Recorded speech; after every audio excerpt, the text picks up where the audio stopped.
The deadliest predators of the Mesozoic era, full documentary. Rivers churned and forests whispered under a sky ruled by winged and tooth-lined shadows, hinting at the hunters that prowled every corner of the Mesozoic world. Across deserts, swamps, and inland seas, predators of all shapes and sizes perfected strategies of speed, stealth, and strength, sculpted by millions of years of evolution. Each clawed hand, serrated tooth, and elongated jaw reveals a relentless pursuit of survival and supremacy. In this world of unceasing peril, dominance was never given, it was seized. Step with us into the era where Earth's deadliest predators held sway over land, air, and sea. Hunters of the dawn. The rise of theropods. Dawn broke upon the late Triassic, like a slow exhalation from Earth itself, light piercing through veils of volcanic haze and casting long shadows over a continent still reeling from extinction. The air was dense with the scent of ferns and wet clay, the remnants of the great ecological void left by the Permian collapse, still echoing in every empty niche. Into this silence stepped a new form of life, small, quick, and hungry.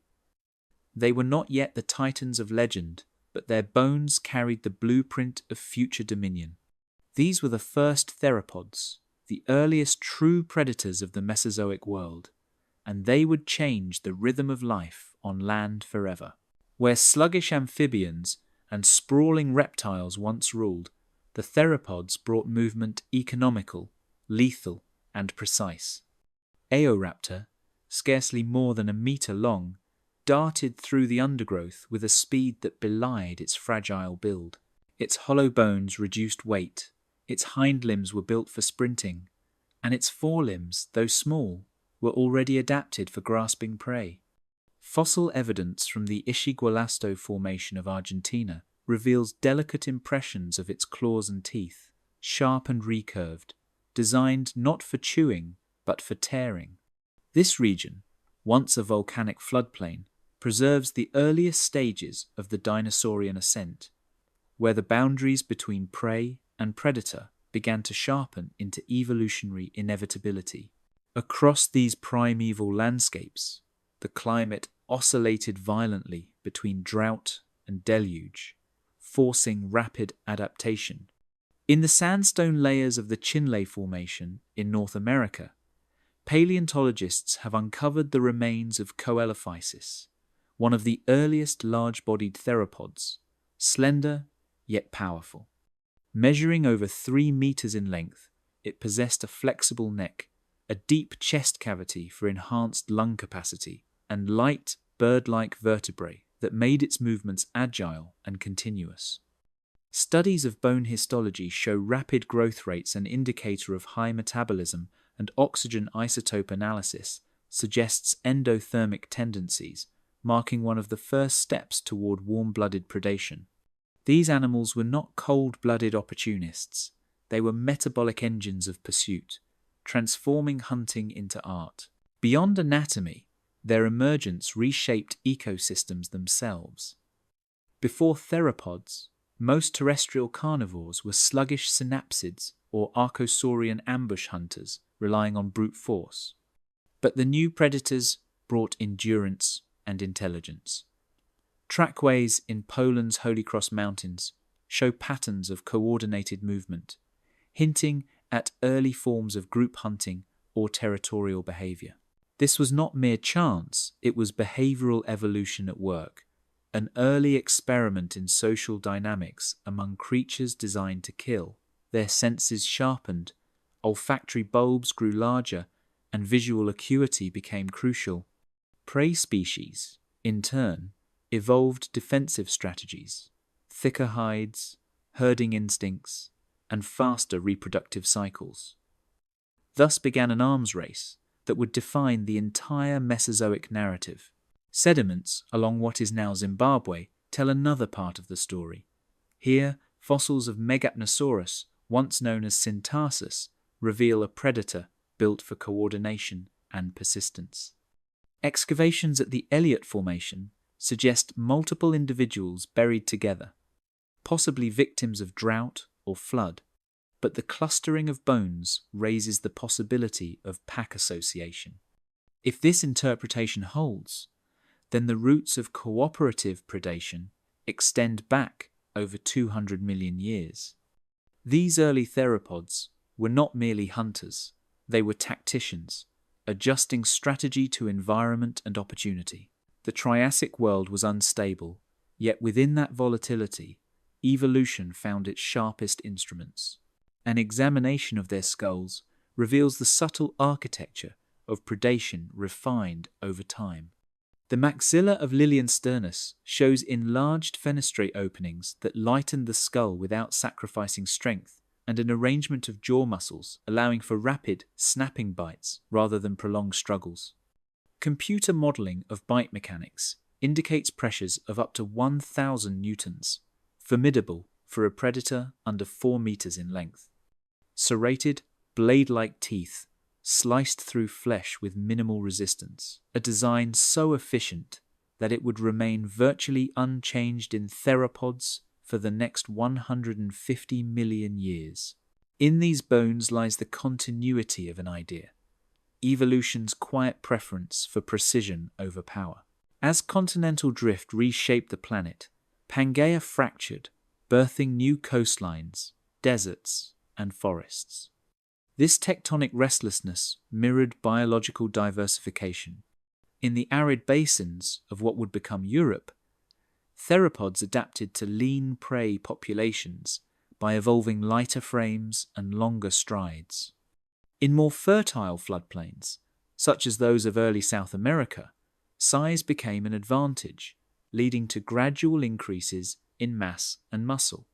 Environmental data derived from isotopic ratios in Triassic rock cores reveal rising atmospheric oxygen levels, conditions that favored active metabolism and sustained pursuit. The world itself was preparing its predators for greatness. Meanwhile, prey species like Plateosaurus began to test the limits of size as defense. Fossilized nesting sites in Germany show clusters of eggs suggesting herd behavior, perhaps an early attempt at communal defense against relentless pursuit. For every innovation in predation, there was a countermeasure in survival. This delicate equilibrium predator, sharpening prey, prey-shaping predator, would propel evolution toward ever more complex ecological webs. In this crucible, the theropods were both the architects and the enforcers of natural selection. The fossil record also offers glimpses of color and texture, minute traces of what these creatures might have looked like beyond bone. Recent studies of melanosomes in feather-like structures from early coelurosaur fossils imply that even the earliest theropods may have possessed primitive integumentary filaments, not yet true feathers but precursors to them.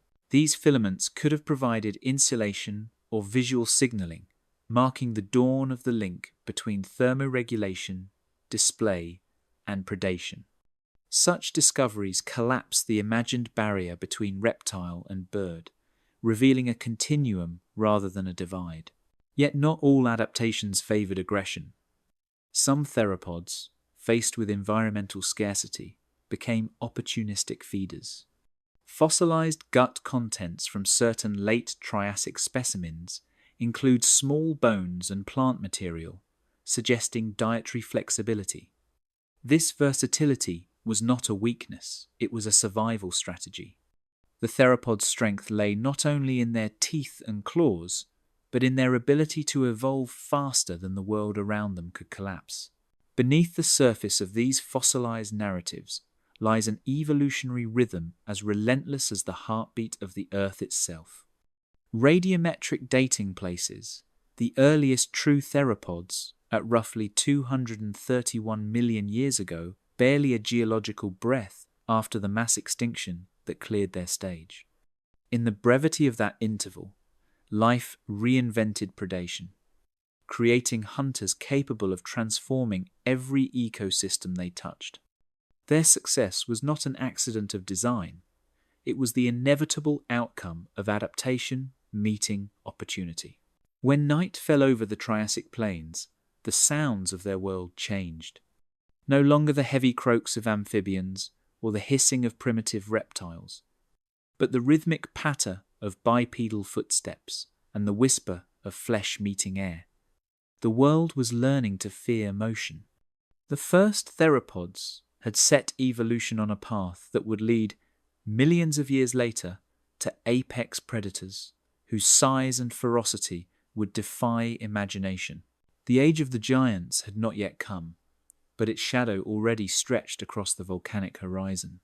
And from these swift and slender hunters, the Mesozoic would birth its true monarchs, the colossal predators of the Jurassic, where ferocity and scale would converge in forms the world had never before seen.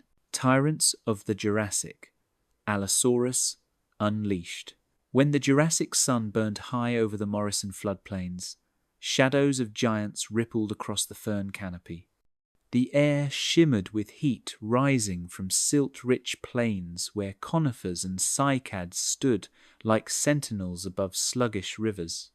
Herds of Apatosaurus and Camarasaurus moved in stately procession through a world dominated by green and gold, their every step leaving impressions that would fossilize into the language of prehistory. Among these herds, a different presence prowled, sleek, deliberate, and lethal. It was the reign of Allosaurus fragilis, the undisputed apex predator of late Jurassic North America, whose silhouette defined the balance between grace and terror.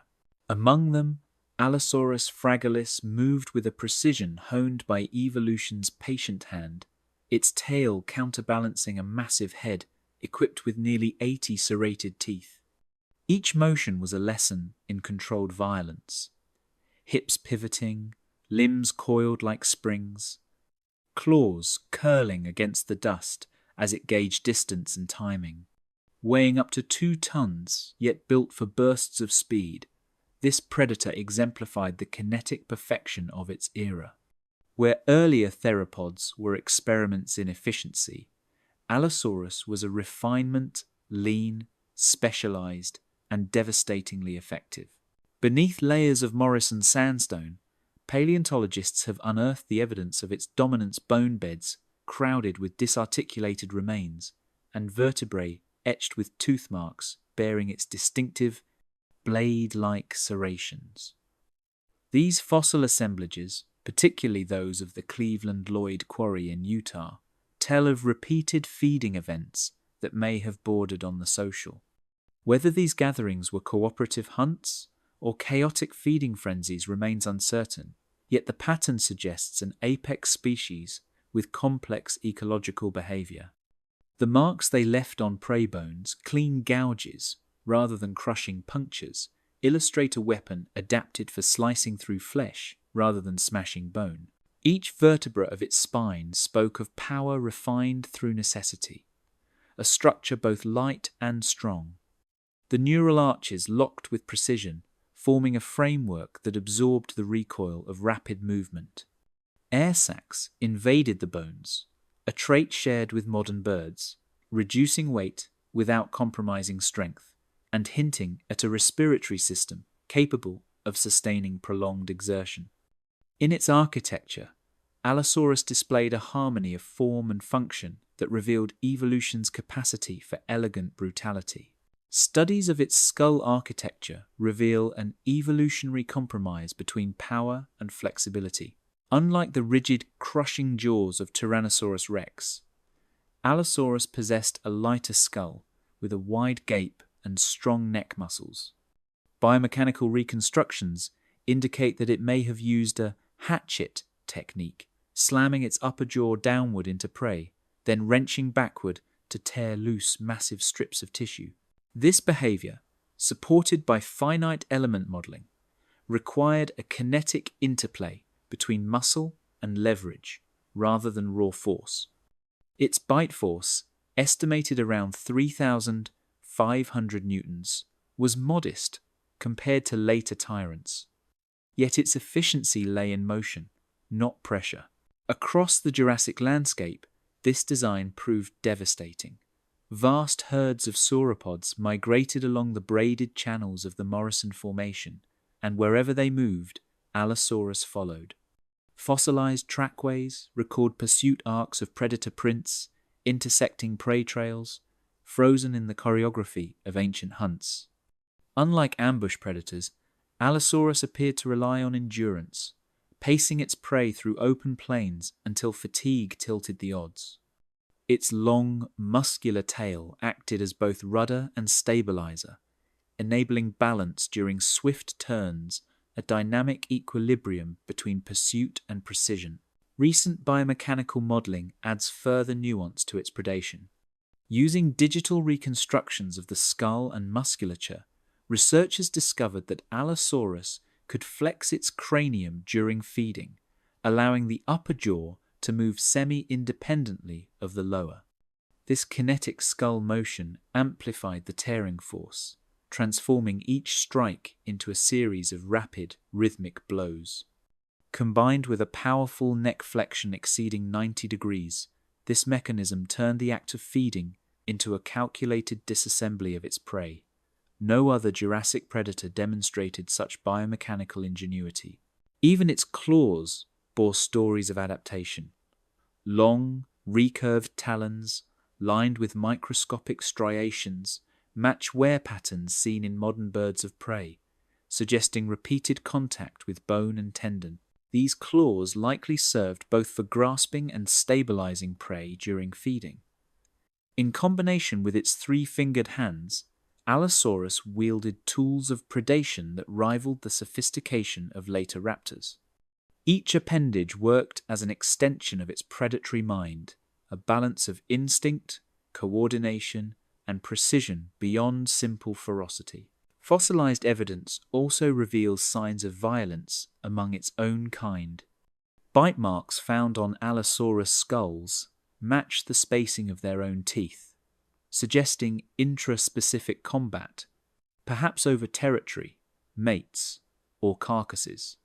Healed wounds indicate that many survived these encounters, a testament to both resilience and social complexity. Some paleontologists propose that these confrontations mirrored dominance hierarchies seen in modern carnivores, reinforcing behavioral parallels between extinct and living predators. Within these planes, predator and prey sculpted one another's destinies. The defensive armor of Stegosaurus, with its array of plates and tail spikes, evolved in direct response to the cutting jaws and slashing talons of Allosaurus. Each adaptation bred another, an evolutionary arms race that sustained the dynamic equilibrium of the Jurassic ecosystem. Oxygen isotope studies from bone samples reveal seasonal droughts, punctuated by monsoon-like floods, cycles that tested every creature's endurance. In the dry months, carcasses concentrated along shrinking rivers, drawing predators into dangerous proximity where survival meant both dominance and restraint. As the Morrison Formation reveals, life here was an intricate balance of risk and reward. Plant growth surged during wet seasons, feeding the giants. The giants, in turn, fed the predators. And when death came, it nourished the soil that would birth the next generation. The very sediment that now entombs their remains once carried the nutrients of their bodies downstream into deltas that shimmered beneath the Jurassic sky. In this self-renewing system, Allosaurus was both participant and architect, its hunger a force that sustained the rhythm of existence. With the waning of the dry season and the renewal of the floods, the great beasts returned, shadowed by the tyrants. Yet even in its dominance, Allosaurus was bound by the limits of its world. The ecosystems that sustained it were vast yet fragile, their balance contingent on climate, prey, and water. Beneath the certainty of its power, the seeds of transformation were already stirring, as continental drift and atmospheric change began to sculpt new frontiers for evolution's next experiment. As the Jurassic reached its height, the rule of land-bound tyrants like Allosaurus began to wane, yielding to a new dominion beneath the inland seas, where power, for the first time, flowed with the tides. Lords of the deep, Lipleurodon and the ocean's apex. Through the shifting currents of a Jurassic inland sea, shadows coalesced into the shape of a leviathan. Light filtered through the water in shafts that danced across the sandy floor, illuminating swaying algae and drifting ammonites. Yet the presence of Lipleurodon commanded the scene. Every flick of its massive tail propelled it through the depths with uncanny precision, each movement betraying the elegance of a predator honed over millions of years. In this realm, where three-dimensional freedom allowed threats from every angle, dominance demanded both power and cunning. Lipleurodon, the apex predator of its watery realm, cut through the water with effortless power, its flippers steering like blades through glassy depths. Measuring over 6 meters long, its bulk was both intimidating and mechanically optimized for attack. Unlike land-bound predators, its limbs were adapted into hydrofoils, providing both stability and agility, allowing it to pivot sharply during high-speed pursuits. Its elongated snout bristled with serrated teeth, perfect for puncturing flesh and gripping slippery prey, a living testament to the lethal ingenuity of Mesozoic evolution. Remains uncovered from the Oxford Clay Formation reveal a creature of terrifying efficiency. Its skull, reinforced yet lightweight, allowed rapid jaw closure, capable of delivering devastating slashes to ichthyosaurs and smaller pliosaurs. Examination of bite marks on contemporaneous marine reptile fossils indicates repeated, precise strikes rather than haphazard attacks, underscoring its strategic predatory style. Each tooth, curved and serrated, reflects a predator adapted not merely to kill, but to dominate its ecosystem with consistency. Sensory adaptations further illustrate Lipleurodon's mastery of its environment. Enlarged optic lobes suggest acute vision capable of detecting subtle movements in dim waters, while its elongated jaw likely housed pressure-sensitive organs, hinting at electroreception or vibration detection akin to that of modern sharks. These adaptations allowed it to track prey even in murky conditions, providing an evolutionary edge that reinforced its role at the top of the food chain. In such an environment, failure to detect movement meant death, and Lipleurodon rarely erred. Modelling of Lipleurodon's jaws shows a jaw capable of opening wide while maintaining tremendous force, a combination that allowed Lipleurodon to strike with both speed and lethality. Combined with powerful neck muscles, the jaw could rip, crush, and manipulate prey with surgical precision. Its flared, serrated teeth worked in concert with its bite mechanics to tear efficiently into flesh, enabling it to subdue creatures nearly as large as itself. Every anatomical feature reveals the careful calibration of evolution, balancing speed, strength, and endurance to achieve marine supremacy. Evidence of stomach contents indicates a diet dominated by ichthyosaurs and smaller pliosaurs, revealing the complex trophic interactions of Mesozoic seas. Analysis of fossilized remains shows that Lipleurodon was both a predator and an opportunist, consuming what could be caught, hunted, or scavenged. Its presence influenced prey behavior and even the spatial organization of the oceanic ecosystem, as smaller predators and prey adapted to avoid its shadow. Trackways and bite-marked fossils hint at territorial behavior, showing that even the oceans were arenas of contest for these marine tyrants. Some adults bore scars consistent with confrontations, indicating conflicts over hunting grounds or mating access.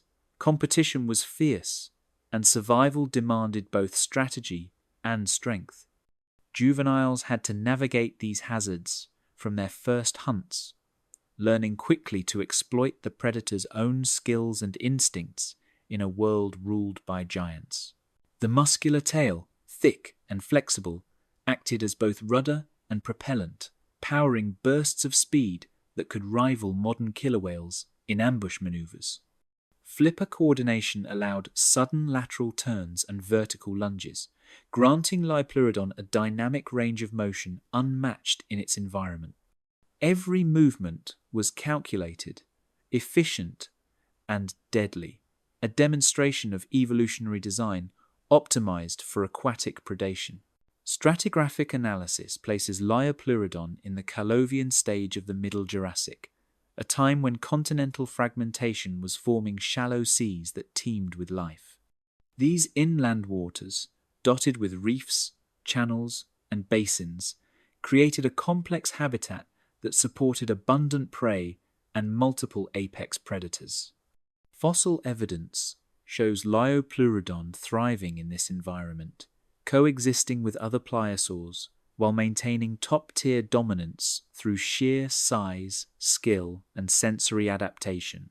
In the flickering light filtering through the water, hunting strategies unfolded ambush, pursuit, and opportunistic scavenging coexisting in a delicate balance.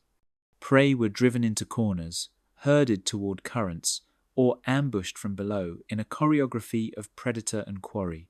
The oceans demanded adaptability. A single miscalculation could result in injury or death. Evolution, in turn, sculpted both predator and prey, a dance of survival etched into bone, tooth, and flipper. Fossils show healed injuries in juveniles and adults alike, suggesting competition within the species and survival through brutal encounters. Pathologies reveal broken teeth, claw marks, and fractures, demonstrating resilience and ongoing challenges from both conspecifics and rival predators. These injuries, once survived, became markers of experience and indicators of individual fitness within a harsh and unforgiving ecosystem. The ecological dominance of Lipleurodon shaped its environment, influencing prey distributions and even the evolution of defensive adaptations in other marine reptiles. Shelled cephalopods, swift ichthyosaurs, and armored fish all show evidence of selective pressures consistent with a top predator's influence. In these seas, every organism, from predator to prey, was engaged in a subtle conversation written across millions of years of evolutionary trial and error. Amid oceans teeming with both life and death, a subtle warning lingered that dominance is fleeting, hinting at the eventual rise of new terrestrial predators. Even in this three-dimensional kingdom, Lipleurodon's supremacy was bound by the limits of prey availability, climate fluctuations, and competition. In the twilight of its reign, the stage was being set for the next chapter of Mesozoic predation, where creatures would reclaim the land in unexpected ways, carrying the lessons of waterborne mastery into terrestrial domains. Winged assassins, the hunting pterosaurs, rising above the sunlit cliffs, a shadow swept over the waves, the unmistakable silhouette of a pterosaur on the hunt. The wind tore through its wing membranes, stretching taut across elongated fingers as it banked toward the sparkling water below. From this vantage, the world was a three-dimensional chessboard, with prey moving in unpredictable patterns and rivals skimming the thermals alongside. Every movement demanded both precision and power, and in this vast expanse, failure meant hunger or worse. Pteranodon, its wings spanning over 6 meters, banked gracefully against coastal winds, scanning the water for unsuspecting prey. Its crest, a delicate yet functional extension of the skull, acted as a rudder, stabilizing each glide and twist with astonishing efficiency. The large, toothless beak was perfectly shaped for snatching fish from just beneath the surface. A marvel of evolutionary engineering that combined speed, accuracy, and minimal energy expenditure. Below, schools of fish rippled through the shallow currents, unaware that death could strike from above in a heartbeat. Remains uncovered from the Niobrara and Smoky Hill formations reveal a creature honed for flight. Hollow bones reduced weight without sacrificing structural integrity, while keeled sternums provided anchor points for powerful flight muscles. Wing membranes, preserved in rare fossils, indicate an ability to adjust surface area mid-flight, granting both maneuverability and lift.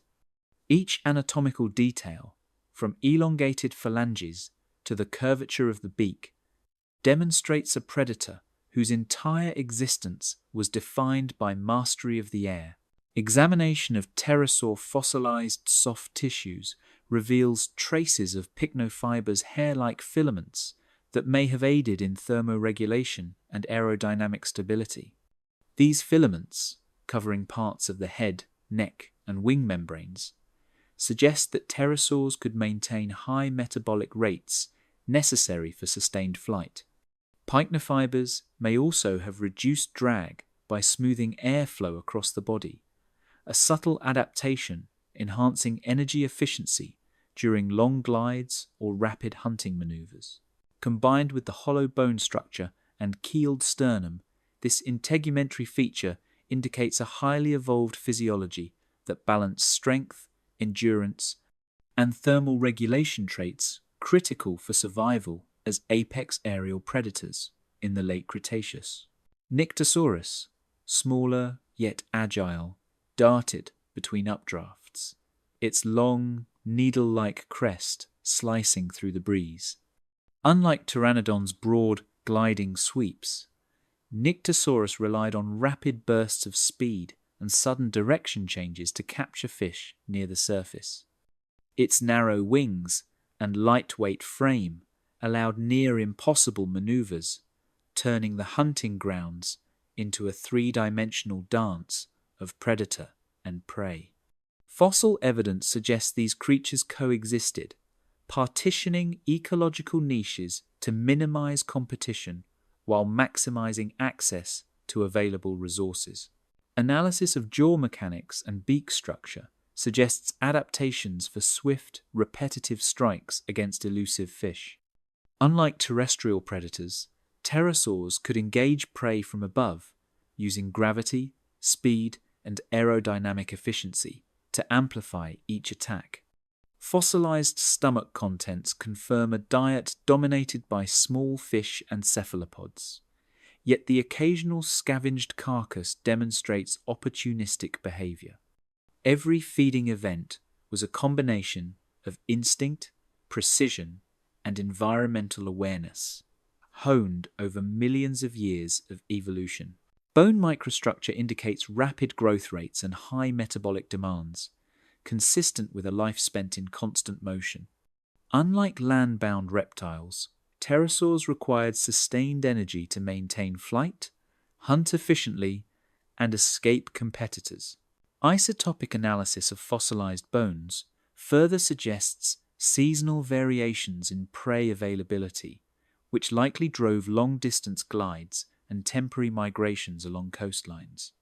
Life in the air was relentless, a world where survival depended on endurance as much as skill. Impressions left in trackways along coastal mudflats, combined with fossilized roosting sites, hint at social dynamics beyond hunting.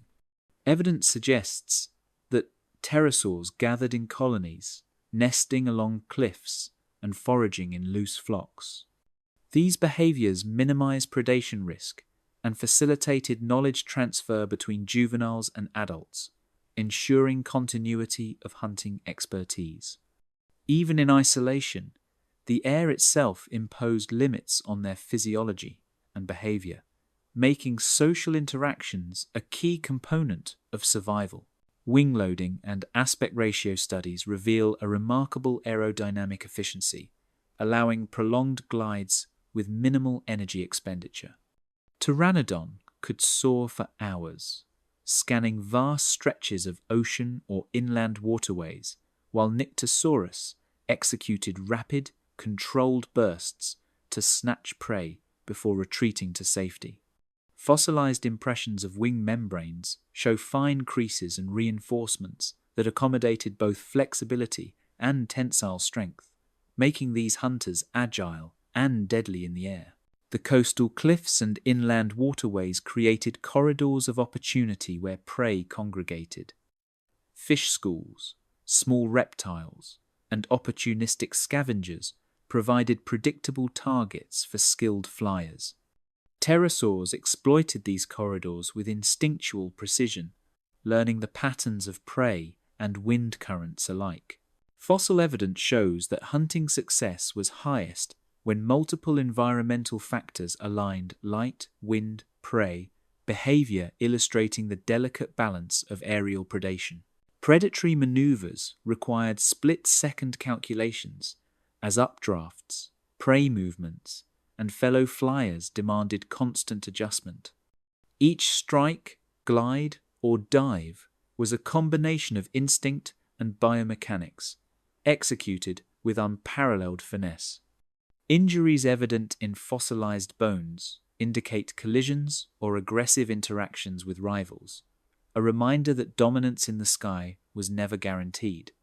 Life above the cliffs was a constant negotiation between opportunity and risk. Pathologies and healed injuries provide evidence of mid-air confrontations, collisions, and aggressive displays between individuals. Fractured wing bones and bite scars suggest both intraspecific competition and occasional predation attempts, hinting at a social complexity rarely associated with reptiles. Survival meant resilience, learning from experience, and maintaining physical and cognitive readiness in a dynamic aerial ecosystem. As twilight fell, pterosaurs returned to cliffs and trees, their nightly roosting a delicate balance between safety and territoriality. Juveniles huddled alongside adults, protected from nocturnal predators, while mature flyers marked aerial territories for the following day. Even in rest, the ecosystem exerted pressure roosts were chosen strategically to optimize access to hunting grounds while minimizing conflict. From these masters of the air, the narrative begins to descend into shaded forests, where stealth and ambush define the next generation of predators. The dominance of flight gave way to concealment, speed, and cunning, setting the stage for terrestrial hunters who would stalk the undergrowth, applying lessons of predation in a radically different dimension. In this way, the Mesozoic's evolutionary story continues airborne mastery flowing into hidden terrestrial menace, ensuring that the cycle of apex predation never rests. The giant ambushers, Spinosaurus and the River Kings. Along the winding rivers of Cretaceous North Africa, a massive silhouette slipped beneath the water's surface, a semi-aquatic predator at the peak of its domain. The murky currents whispered around its elongated snout, each movement measured and deliberate, as it searched for prey among schools of fish and small crocodiliforms. Unlike terrestrial hunters, its environment demanded mastery of both water and land, a duality that shaped every aspect of its massive form. Patience and power were intertwined, for in these rivers, stealth determined survival as much as size. Spinosaurus, its sail casting rippling reflections across the currents, blended hunting and display in a singular, imposing form. The tall neural spines that formed its sail may have regulated body temperature or served in visual communication, signaling strength and fitness to rivals and potential mates.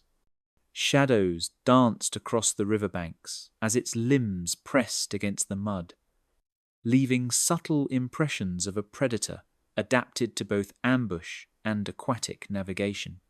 Every inch of this creature, from snout to tail, had been sculpted over millions of years to dominate a niche where few others could survive. Specimens uncovered from the Chemchem beds reveal elongated neural spines, robust forelimbs, and paddle-like feet an anatomy built for stealth, power, and semi-aquatic locomotion. The bones tell a story of adaptation: vertebrae reinforced for swimming, claws capable of gripping slippery prey, and forelimbs that could support weight on land or propel through water. Each skeletal feature contributes to a predator that is as much a riverine stalker as it is a terrestrial threat, bridging two worlds in a way rarely seen among theropods. Its crocodile-like snout, lined with conical teeth, specialized in capturing slippery fish, yet preserved bite marks, indicate opportunistic predation on smaller dinosaurs and carrion. Precision and efficiency defined each strike, with the predator adjusting its angle, speed, and jaw force to ensure a swift kill. The snout acted like a living spear, slicing through water with minimal resistance, while the teeth acted as non-slip hooks, anchoring prey until swallowed. This dual-purpose design allowed Spinosaurus to exploit both aquatic and terrestrial prey, maximizing its dominance across the riverine ecosystem. Isotopic analyses of bone material demonstrate repeated immersion in freshwater environments, confirming a lifestyle closely tied to riverine ecosystems. Variations in oxygen isotopes suggest long-term residency in river systems rather than transient visits, indicating that hunting, mating, and nesting likely occurred within these watery domains. The chemical signatures embedded in bones provide a rare window into behavior millions of years old, showing how intimately Spinosaurus interacted with its environment and how its life cycles were synchronized with seasonal changes in water levels and prey availability. Muscle reconstructions of the tail reveal it as a primary propulsive organ, allowing sudden bursts of speed in water despite its massive bulk. Its tail was deep and laterally compressed, functioning almost like a modern crocodilian's, providing thrust and stability during sudden lunges. Finite element modeling of the tail suggests that Spinosaurus could reach short bursts of surprising velocity, enabling it to ambush fish or surprise terrestrial prey at river edges. The tail's biomechanics underscore how evolution can transform sheer size into a precise, dynamic tool rather than a liability. The condition of fossil specimens implies intraspecific competition and occasional confrontations with rival Spinosaurus or other apex predators sharing the rivers. Healed fractures in limbs and tails, along with tooth marks on bones, reveal a violent struggle for territory, food, or mating rights. These marks of conflict illustrate that even in environments dominated by a single apex predator, survival required more than stealth and strength. It demanded resilience and adaptability in the face of rivals equally formidable. The surrounding floodplains and shallow channels formed a complex habitat, rich in fish, turtles, and small crocodiliforms, providing abundant prey for a patient ambusher. Seasonal variations in water depth created hunting corridors and temporary barriers, shaping movement and behavior. Spinosaurus learned to exploit these rhythms, lingering near narrowing channels to increase the chance of prey concentration or venturing into flooded plains when opportunity presented itself. Its environment was as much a partner in predation as the predator itself. Sedimentology and paleoecology studies indicate seasonal fluctuations in water levels, shaping hunting behavior and movement patterns along river systems. During high water, prey could disperse across floodplains, forcing the predator to adapt, while during low water, shallow channels concentrated schools of fish, making hunting more efficient. These cycles required behavioral flexibility and reinforced the advantage of semi-aquatic specialization, ensuring Spinosaurus could dominate a niche inaccessible to most other large theropods. The integration of aquatic adaptations with terrestrial capabilities illustrates a predator that could traverse both worlds, hunting efficiently in water and on land. Its limbs, tail, and skeletal structure allowed for effective locomotion on land, particularly along muddy riverbanks, while remaining a powerful swimmer.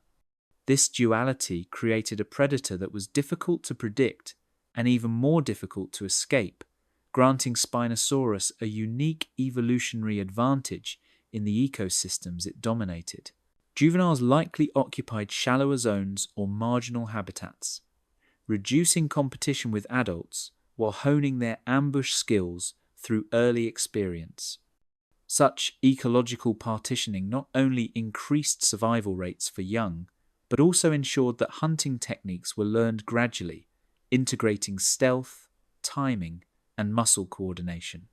Observing the waterways, one can imagine juvenile Spinosaurus testing strikes on small fish, gradually building the instincts and strength necessary to survive as adults in this harsh, competitive environment. Examination of Spinosaurus's neuroanatomy suggests a refined set of sensory adaptations, including enlarged olfactory bulbs and semicircular canals for balance, enabling precise movement in both aquatic and terrestrial contexts. These adaptations likely allowed it to detect subtle ripples or vibrations in water, anticipate prey movements, and maintain equilibrium while lunging or turning in the currents. The combination of sensory sophistication with sheer physical power made Spinosaurus a predator that could dominate multiple realms, blending intelligence, instinct, and size into a lethal package. As dusk settled over the rivers, Spinosaurus retreated to deeper channels, a reminder that even the largest predators required balance between activity and energy conservation. Its massive form submerged gradually, leaving only ripples and the faint outline of its sail in fading light. In these moments of quiet, the predator's reign over the waterways persisted. Yet evolution had already begun sculpting other landscapes, setting the stage for giants of land to rise and define their own kingdoms in the plains beyond. Emerging from these waterways, the narrative flows toward the plains, where giants of land would emerge, continuing the saga of apex predation. The cycle of Mesozoic dominance shifts again, leaving behind rivers and deltas for open floodplains and forests, where land-bound predators equally formidable in different ways would inherit the challenges of survival and supremacy. Raptors of death, velociraptor, and pack hunting. Lurking in the shadowed undergrowth of late Cretaceous Mongolia, a group of velociraptor moved like whispers, synchronized in body and intent. Each individual adjusted its pace. Wings subtly extended for balance. Talons flexed to grip uneven terrain, as they advanced toward a herd of unsuspecting protoceratops grazing in the sunlit clearings. Their success relied not on brute force, but on cunning, coordination, and speed. A stark contrast to the massive predators that dominated rivers or floodplains. The forest itself seemed alive with tension, each leaf and twig a potential signal, every movement rehearsed over countless generations. Feathers glimmered faintly along their arms and tails, not merely for display, but as instruments of balance and precision during rapid maneuvers. The plumage, while delicate, played a crucial role in stabilization as these predators twisted and lunged with lethal accuracy. Fossil impressions from the Geodocta Formation reveal filamentous coverings, confirming that even these deadly hunters were adorned in evolutionary innovation. The arrangement of feathers suggests aerodynamic utility, hinting that coordination in the air during leaps or rapid turns was as vital to hunting as sharp claws and teeth. Inspection of fossilized claws and forelimbs reveals a deadly combination of curvature, strength, and flexibility, optimized for gripping prey and stabilizing strikes. The iconic sickle-shaped claw on each second toe could pierce skin and puncture vital organs, while the forelimbs, muscular and dexterous, allowed precise placement during attacks. Biomechanical modeling indicates that Velociraptor could manipulate struggling prey with remarkable control, leveraging claw, jaw, and limb together in a seamless sequence of violence. This combination of anatomical specialization underpinned both solitary strikes and coordinated group strategies. Skulls, enlarged relative to body size, housed brains suggesting keen sensory perception, problem-solving, and possibly complex social communication. Endocasts of the cranial cavity reveal expanded forebrain regions associated with learning and memory, and enlarged optic lobes for acute vision. Such neuroanatomical sophistication allowed rapid assessment of terrain, prey behavior, and rival activity, enhancing both hunting efficiency and pack coordination. In these predators, intelligence was a weapon as formidable as any claw or tooth. Bone beds containing multiple individuals hint at coordinated hunting or pack-like behavior, challenging the perception of solitary predation in theropods. Fossil assemblages show repeated associations of Velociraptor individuals in proximity to prey remains, suggesting shared kills or hunting cooperation. These discoveries imply a social structure more complex than previously imagined, where group dynamics influenced hunting strategies, territory defense, and possibly breeding behaviors. The evidence reframes our understanding of predation in smaller theropods, revealing that strategy and collaboration could rival size and strength. Wear patterns on teeth indicate a versatile diet, capable of processing both small vertebrates and scavenged carrion when opportunity arose. Analysis of serration marks shows adaptations for tearing flesh, while microscopic scratches suggest repeated contact with bone. Velociraptor could exploit a variety of prey, adjusting its hunting tactics to the immediate environment, whether stalking a lizard in the sand or ambushing a juvenile ceratopsian.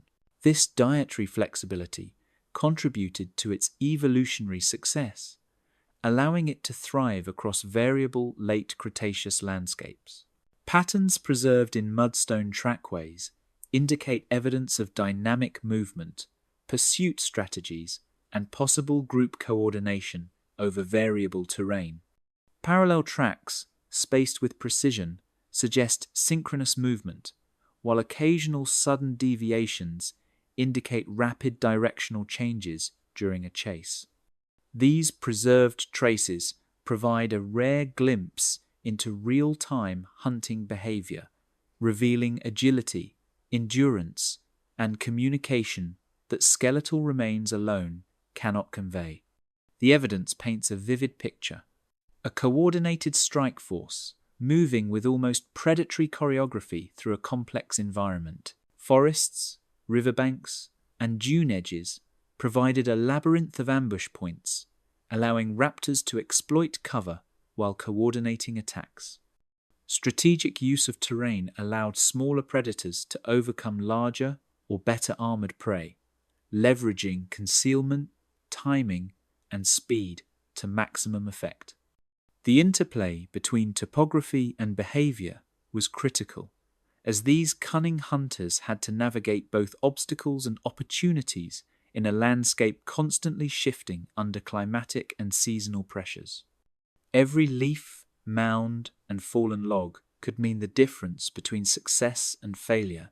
Sensory adaptations, including stereoscopic vision and acute olfaction, enhanced their ability to anticipate prey movement and execute synchronized strikes.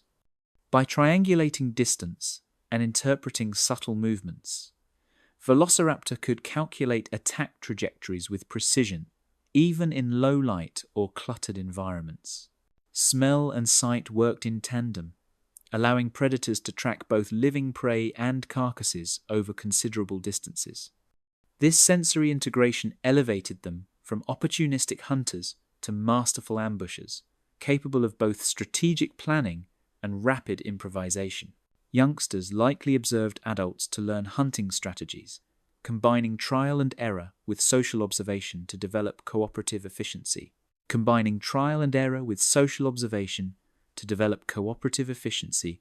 Fossils show that young velociraptor grew rapidly, yet retained agility, honing their skills on smaller prey before participating in full-scale hunts. This apprenticeship model ensured that knowledge of terrain, prey, behavior, and pack coordination was transmitted effectively across generations. It also created a feedback loop of evolving strategy, where each new cohort refined techniques, improving the efficiency of the pack over time. Signs etched into fossil remains reveal intraspecific conflict, showing that dominance and hierarchy were as crucial to survival as skill and stealth. Bite marks, healed fractures, and joint damage suggest ritualized combat or disputes over kills, territory, and mates. Such evidence underscores that cooperation did not preclude competition. Social hunting required both collaboration and the enforcement of hierarchical order. Even among masters of ambush and cunning, life demanded negotiation, conflict, and the constant assertion of dominance. In the dying light of day, the raptors retreated into cover, preparing for nocturnal hunting and marking the subtle transition to the rise of giants in the wider ecosystem. The shadows lengthened, enclosing the forest as the pack dispersed into shelter, poised for both survival and opportunistic strikes under moonlight. Their small size, intelligence, and coordination had ensured dominance within their ecological niche. Yet the world beyond these forests teemed with larger predators whose power and scale would soon command attention. The lessons of agility, cooperation, and cunning, however, would echo across ecosystems, laying the groundwork for more sophisticated predatory strategies in future Mesozoic hunters. The apex of all, Tyrannosaurus rex. Stretching over the sun-baked plains of late Cretaceous North America, Tyrannosaurus rex moved like a living monument, its footsteps echoing through forest and floodplain alike. Each step sent tremors through the soil, alerting smaller creatures even before the predator's silhouette appeared against the horizon. Unlike the swift and coordinated velociraptor packs, Rex relied on sheer mass, power, and deliberate precision to dominate its territory. The floodplains teemed with hadrosaurs, ceratopsians, and ankylosaurs, each movement a potential meal or obstacle, a living tapestry of predator-prey tension.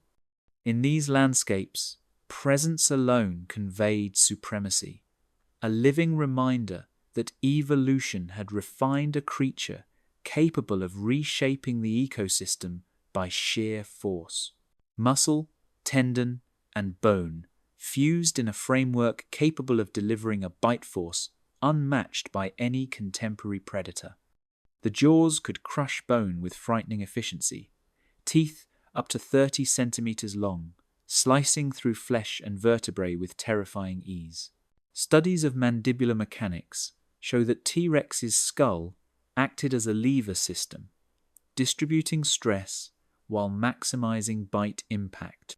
Each strike was calculated, a combination of raw power and skeletal engineering that few prey could resist. Even modern comparisons highlight the unparalleled strength of this predator, cementing its reputation as the ultimate terrestrial hunter of its age. Skull morphology reveals a complex balance between crushing power and precision, allowing the king to subdue both armored herbivores and swift prey. Bone ridges, reinforced sutures, and muscular attachments permitted both stability and flexibility, enabling strikes to specific target areas without fracturing the predator's own skull. Such evolutionary compromises reflect millions of years of selective pressure, producing a predator capable of attacking creatures that dwarfed even the largest velociraptor pack. Fossil specimens with embedded teeth in prey bones illustrate the methodical precision with which T. rex approached each hunt, blending brute force with tactical acumen.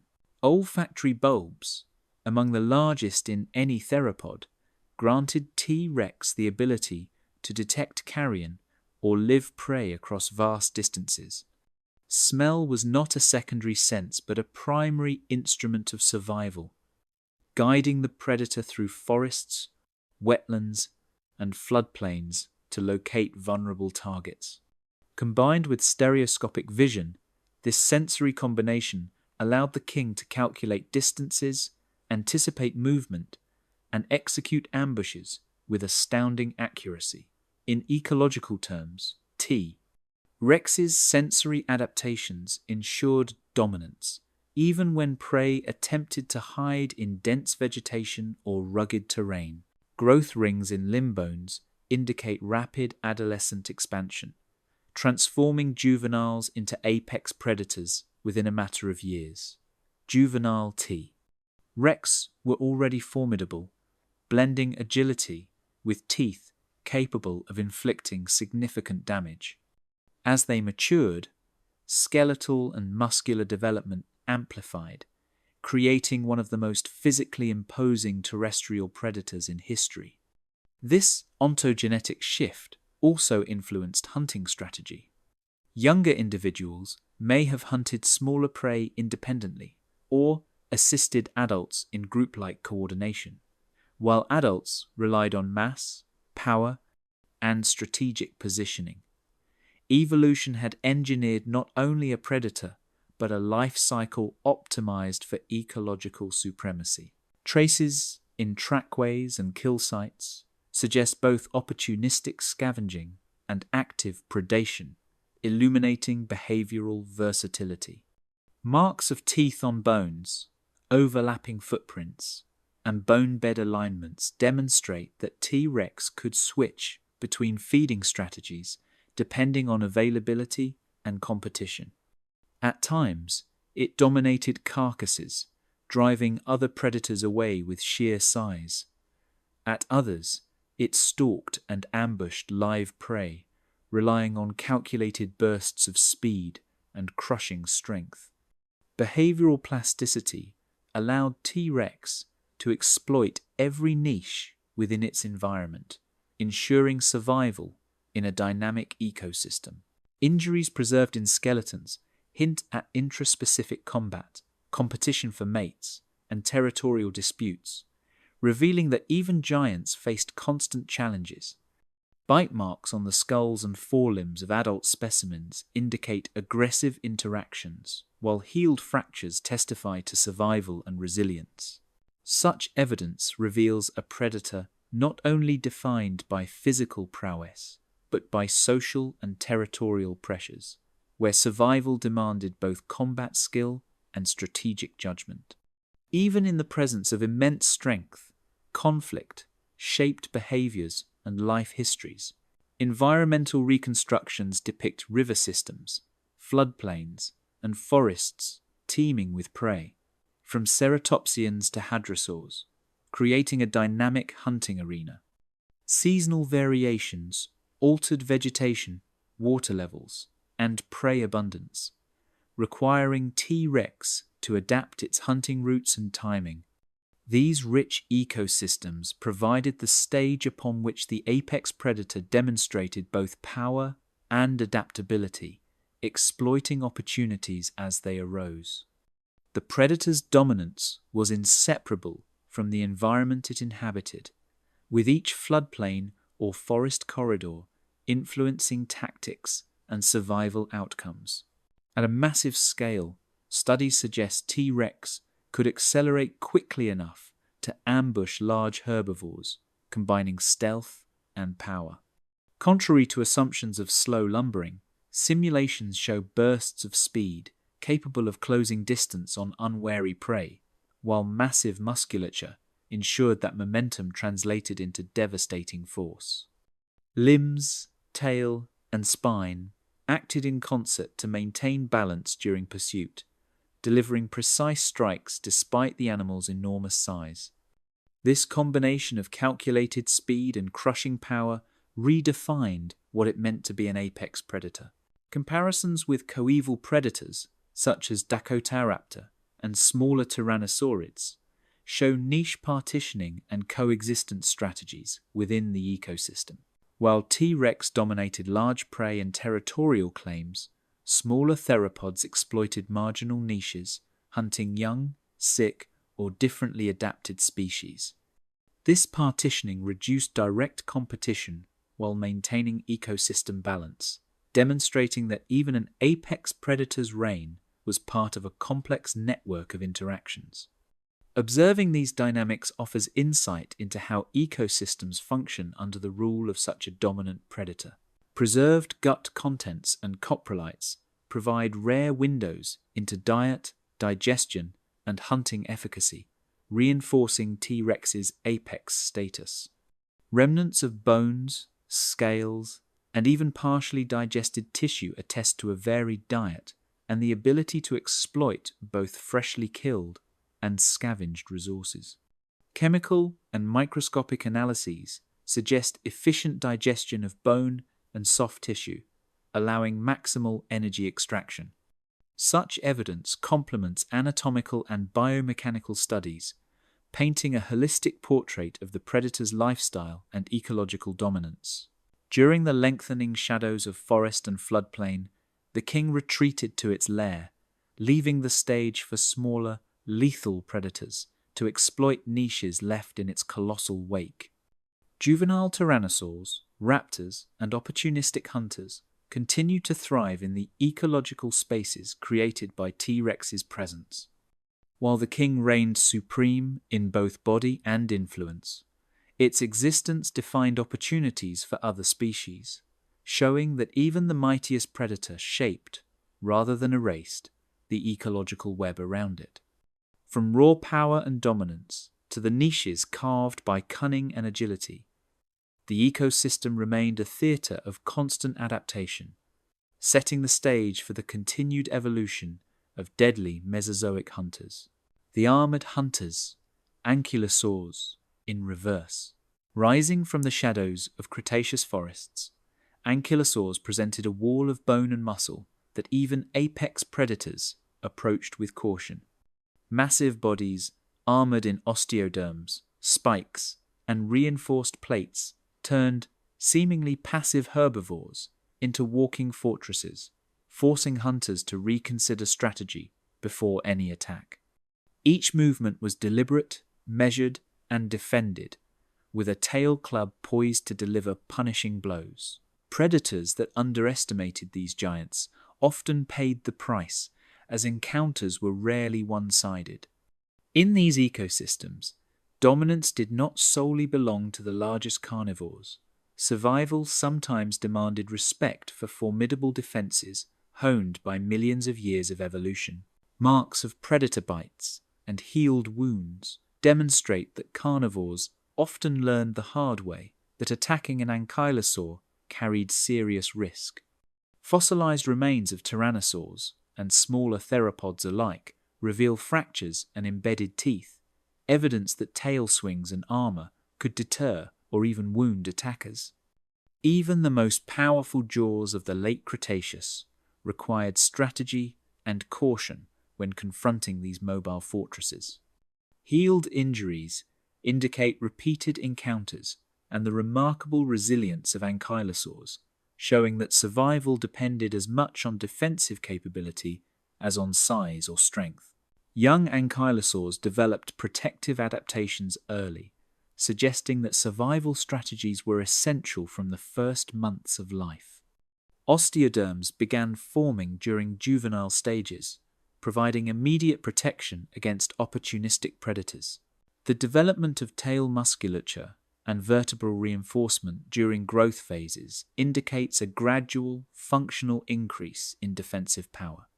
Juveniles likely relied on herd protection as well, blending social behavior with physical defenses to maximize survival odds. This early adaptation underscores how evolutionary pressures favored armored designs capable of countering threats throughout the life cycle. Footprints etched in ancient sediments reveal instances of predator avoidance, where even large theropods altered their hunting patterns in response to these armored herbivores. Footprints alongside tail swing impressions suggest that predators either abandoned attacks or circled cautiously to seek less protected prey. Observations of herd movement and defensive posturing indicate that ankylosaurs were not passive targets. Their very presence shaped predator behavior and influenced hunting success rates. By manipulating terrain and herd cohesion, ankylosaurs effectively reshaped ecological interactions, demonstrating a form of indirect predation resistance. Mechanical modeling of tail strikes indicates that a single swing could fracture bone, deterring repeated attacks from predators. Computer simulations show that the rotational leverage and tail mass allowed ankylosaurs to generate kinetic energy sufficient to injure even a large theropod. Combined with lateral spikes and dorsal armor, these weapons transformed defensive structures into potential offensive tools. Strike angles, tail flexibility, and the arrangement of osteoderms all contributed to a system designed to maximize deterrence while minimizing exposure. This engineering marvel emphasizes the evolutionary sophistication behind what might seem a simple defensive adaptation. Comparative analysis of ankylosaurs from North America and Asia highlights variation in armor design, tail flexibility, and defensive capability. Species like Ankylosaurus magniventris developed massive, clubbed tails, while Asian relatives, such as Tarkia, favored more extensive dorsal coverage and spiny projections. Such differences reflect adaptations to local predator assemblages, environmental conditions, and behavioral strategies. Morphological diversity within ankylosaurs underscores how evolutionary pressures produced multiple solutions to the same ecological problem. Surviving among predators capable of immense force. Intriguingly, chemical analysis of ankylosaur bone and osteoderm composition reveals traces of dense mineralization that not only strengthened their armor, but may have also served as a reservoir for essential nutrients during lean seasons. These microstructural adaptations suggest that armor was multifunctional, providing defense, supporting metabolic needs, and even potentially contributing to thermoregulation. Variations in mineral density between species hint at evolutionary responses to local ecological pressures, with more heavily armored forms appearing in regions with higher predator density. By integrating defensive, physiological, and ecological functions, ankylosaurs exemplify how natural selection can optimize multiple survival strategies simultaneously. Armor was not the only line of defense. The landscape itself shaped encounters. Dense forests and riverine floodplains provided cover and tactical advantage, allowing ankylosaurs to funnel predators into positions where tail strikes were most effective.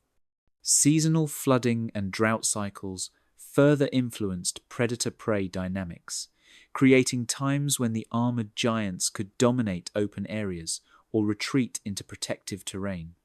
The interplay of physical defense and environmental context demonstrates how ankylosaurs integrated anatomy, behavior, and ecology into a sophisticated survival strategy. Social behavior amplified their effectiveness. Herd cohesion created overlapping zones of protection, with multiple individuals able to swing tails or position their bodies to defend vulnerable members.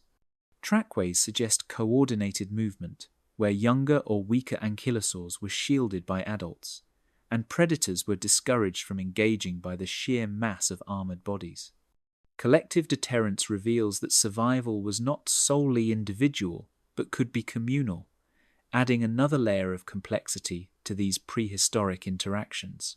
Looking at osteoderm arrangements, reveals that display, camouflage, and intimidation may have complemented physical defense mechanisms.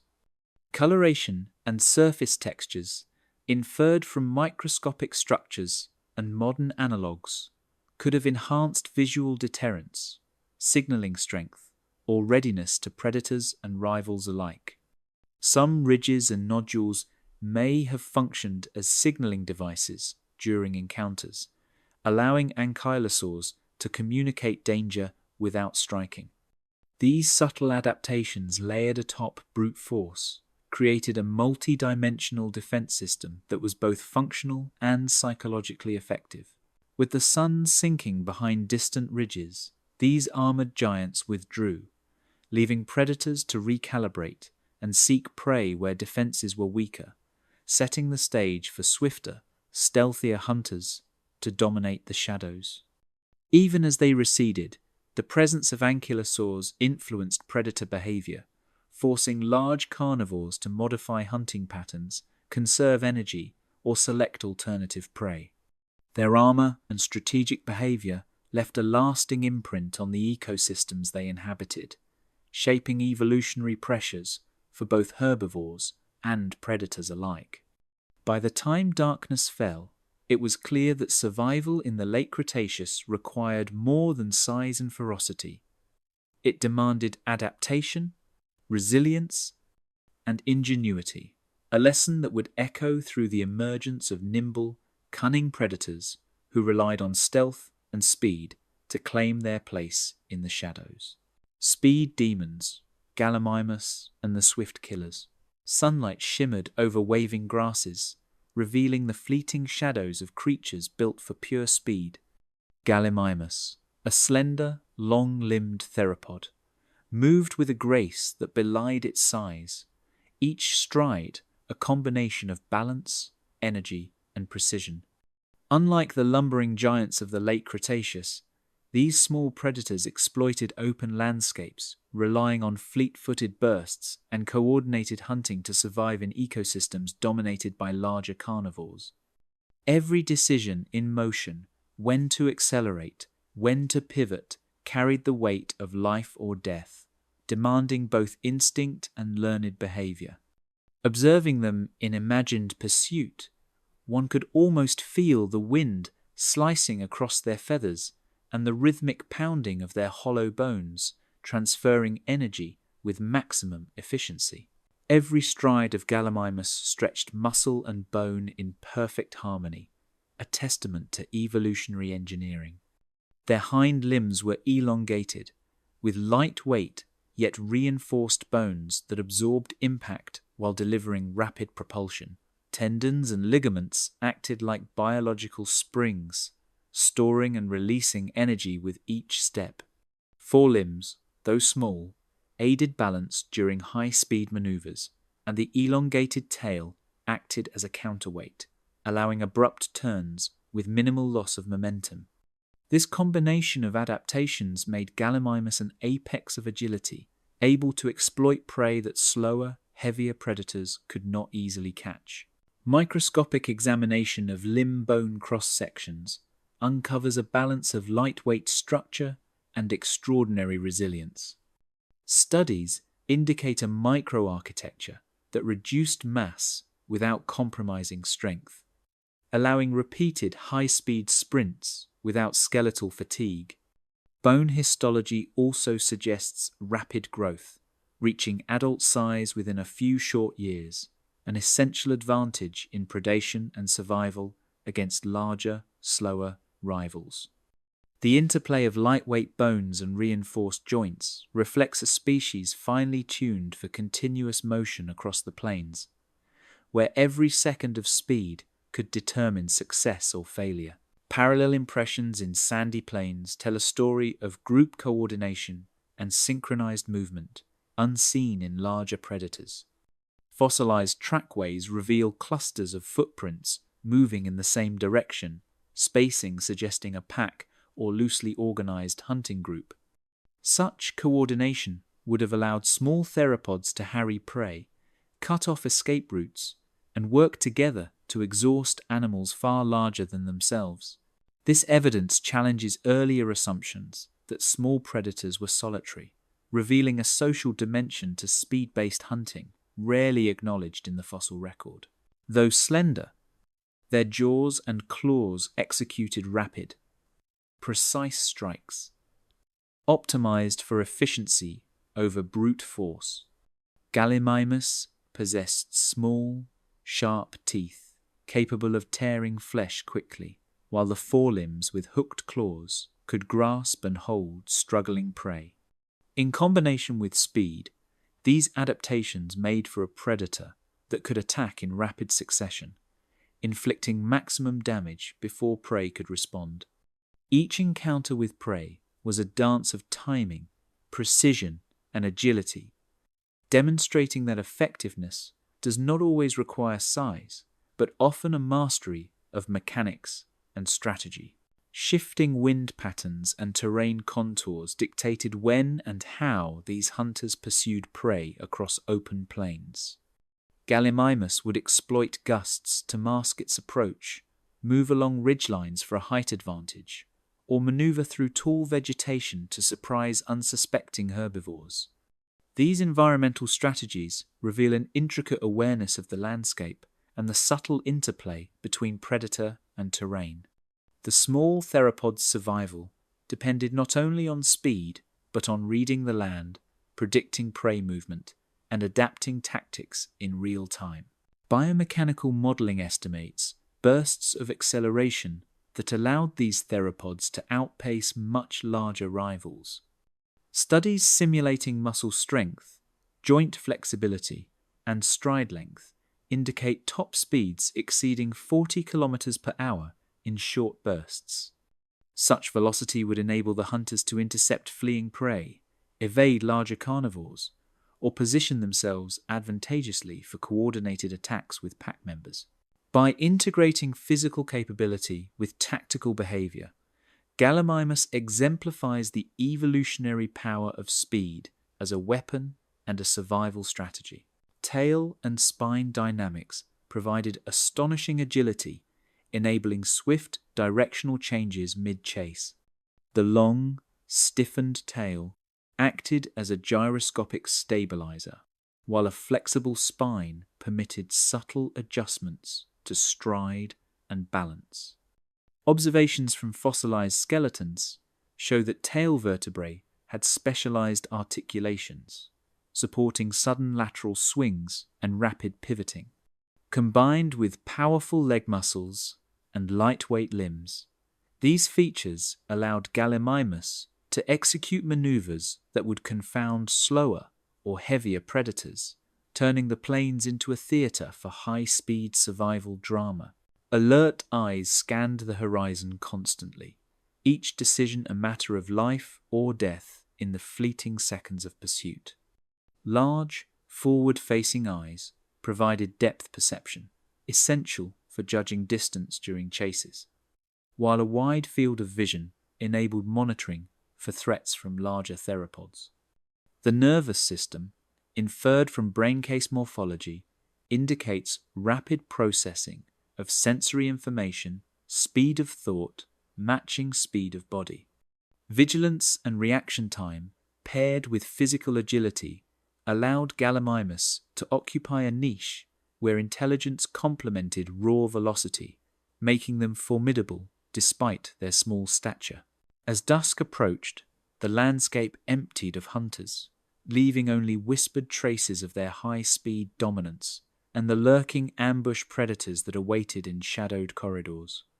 The fleet-footed theropods had conquered the open plains through a combination of speed, social coordination, and strategic use of terrain, yet their disappearance into twilight signaled the cyclical nature of predation. While swift hunters ruled the light, stealthy ambushers prepared to reclaim the shadows. In this balance of motion and concealment, the stage was set for the next evolutionary drama, where cunning, patience, and patience-driven predation would define the hidden masters of the Mesozoic. Masters of ambush, Ceratosaurus in the shadows. A veil of mist hung over the Jurassic understory, where shadows merged with the shapes of lurking hunters. Ceratosaurus, medium-sized but powerfully built, navigated the dense foliage with an almost imperceptible tread, each step measured to avoid betraying its presence. Unlike the open plains where speed dictated survival, these forests demanded patience and subtlety, a mastery of concealment as essential as strength. Branches swayed gently above, scattering dappled light across the undergrowth, creating a shifting tapestry that both shielded and revealed. In this muted world, the predator became an extension of the shadows themselves, blending anatomy and instinct into a lethal instrument of ambush. Ceratosaurus prowled with a quiet patience, every muscle tuned to the sudden explosive motion of an ambush. Powerful hind limbs, compact yet muscular, allowed it to launch with astonishing acceleration over short distances. Its tail, thick at the base and tapering gracefully, acted as a counterbalance, stabilizing the body during lunges and sharp pivots.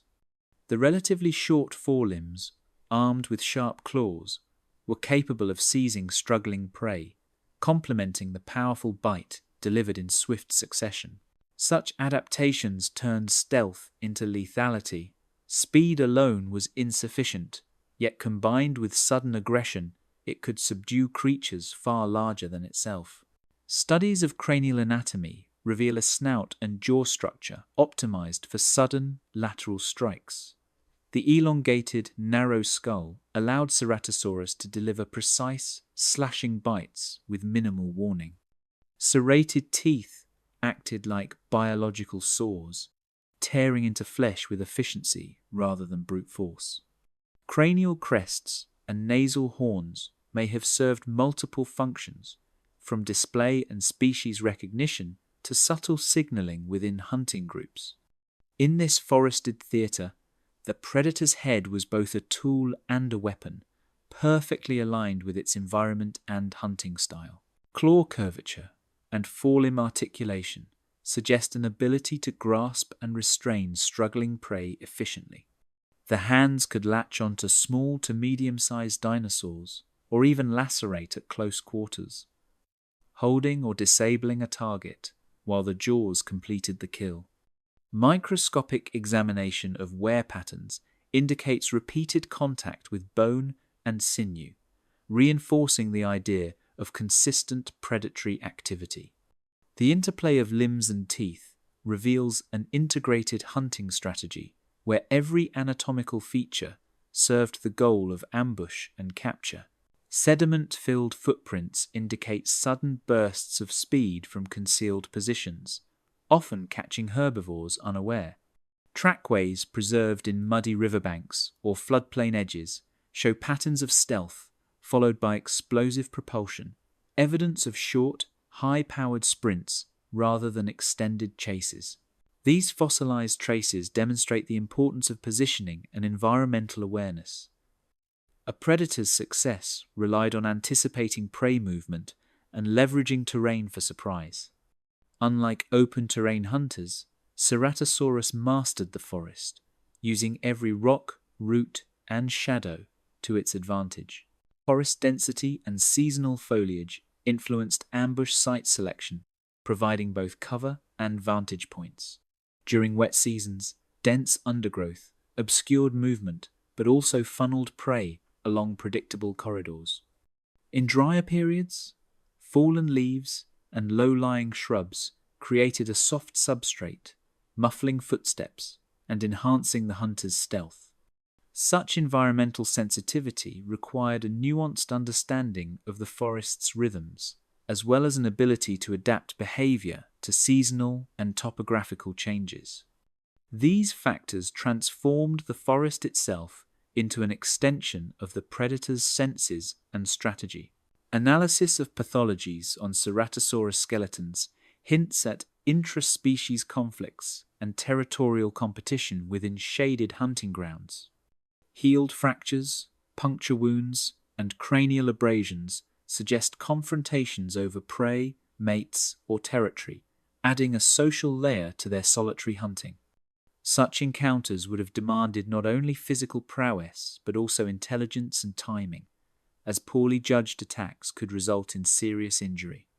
Observing these fossils, one can imagine the silent rivalries unfolding beneath the forest canopy, each predator navigating both prey and competition with measured cunning. Osteological comparisons show adaptations for rapid lunging and head strikes, balancing stealth with lethal efficiency. Neck vertebrae were robust yet flexible, allowing sudden vertical or lateral movements with minimal energy expenditure. Muscle attachment sites indicate powerful neck muscles capable of accelerating the head in fractions of a second, maximizing bite force during ambush. Combined with sensory adaptations, large eyes and acute olfactory receptors, Ceratosaurus exemplified a predator finely tuned to its dim, labyrinthine environment. Isotope studies of bone chemistry offer insight into diet, composition, and seasonal prey preferences in forested environments. Analysis reveals a mixed diet, including small to medium herbivorous dinosaurs, juvenile sauropods, and possibly opportunistic scavenging. Seasonal variation in prey selection corresponds with migrations and environmental cycles, suggesting adaptive flexibility in hunting strategies. By integrating environmental awareness, anatomical specialization, and behavioral cunning, Ceratosaurus navigated the forest as both hunter and competitor, exploiting niches inaccessible to larger, less agile predators.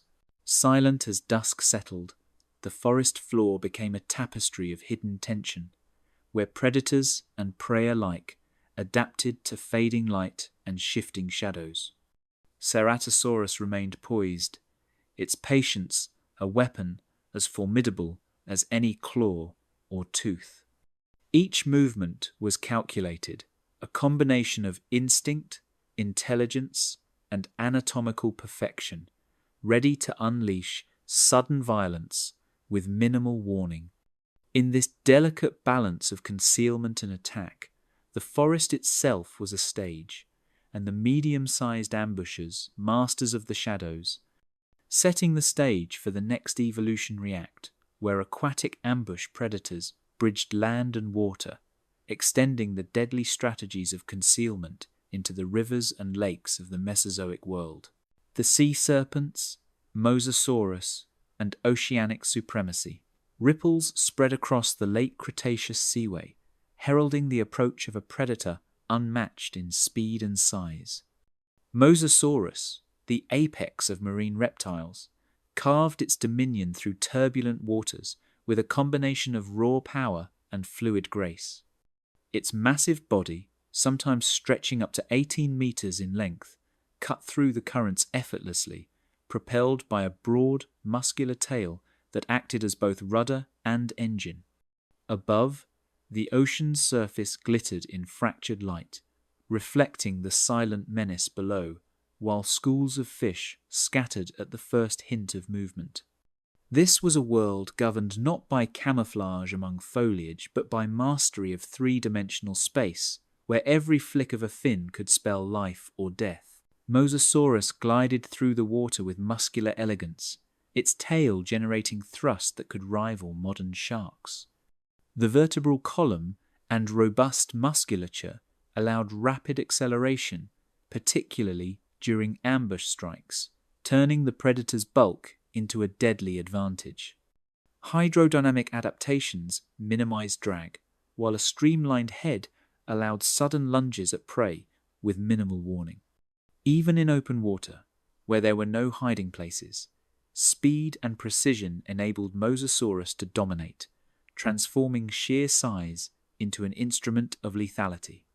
Its every movement communicated both intention and anticipation, a choreography honed over millions of years of evolutionary refinement.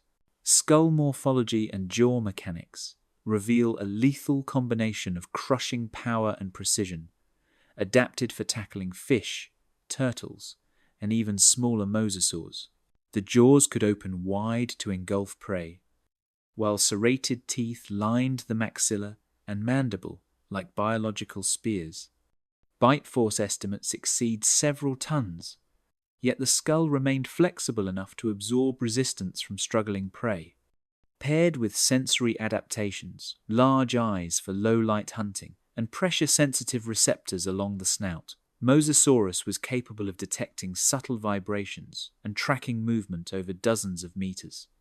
Evolution had fused muscle, bone, and instinct into an unparalleled predatory system. Teeth, lined in multiple rows, acted as serrated spears, ideal for puncturing slippery prey with minimal effort. Some teeth were recurved, preventing escape once a fish or turtle was caught, while others were robust enough to crack shells or crush bones. Wear patterns on the enamel reveal repeated interactions with hard surfaces, confirming that Mosasaurus tackled both agile and armored prey.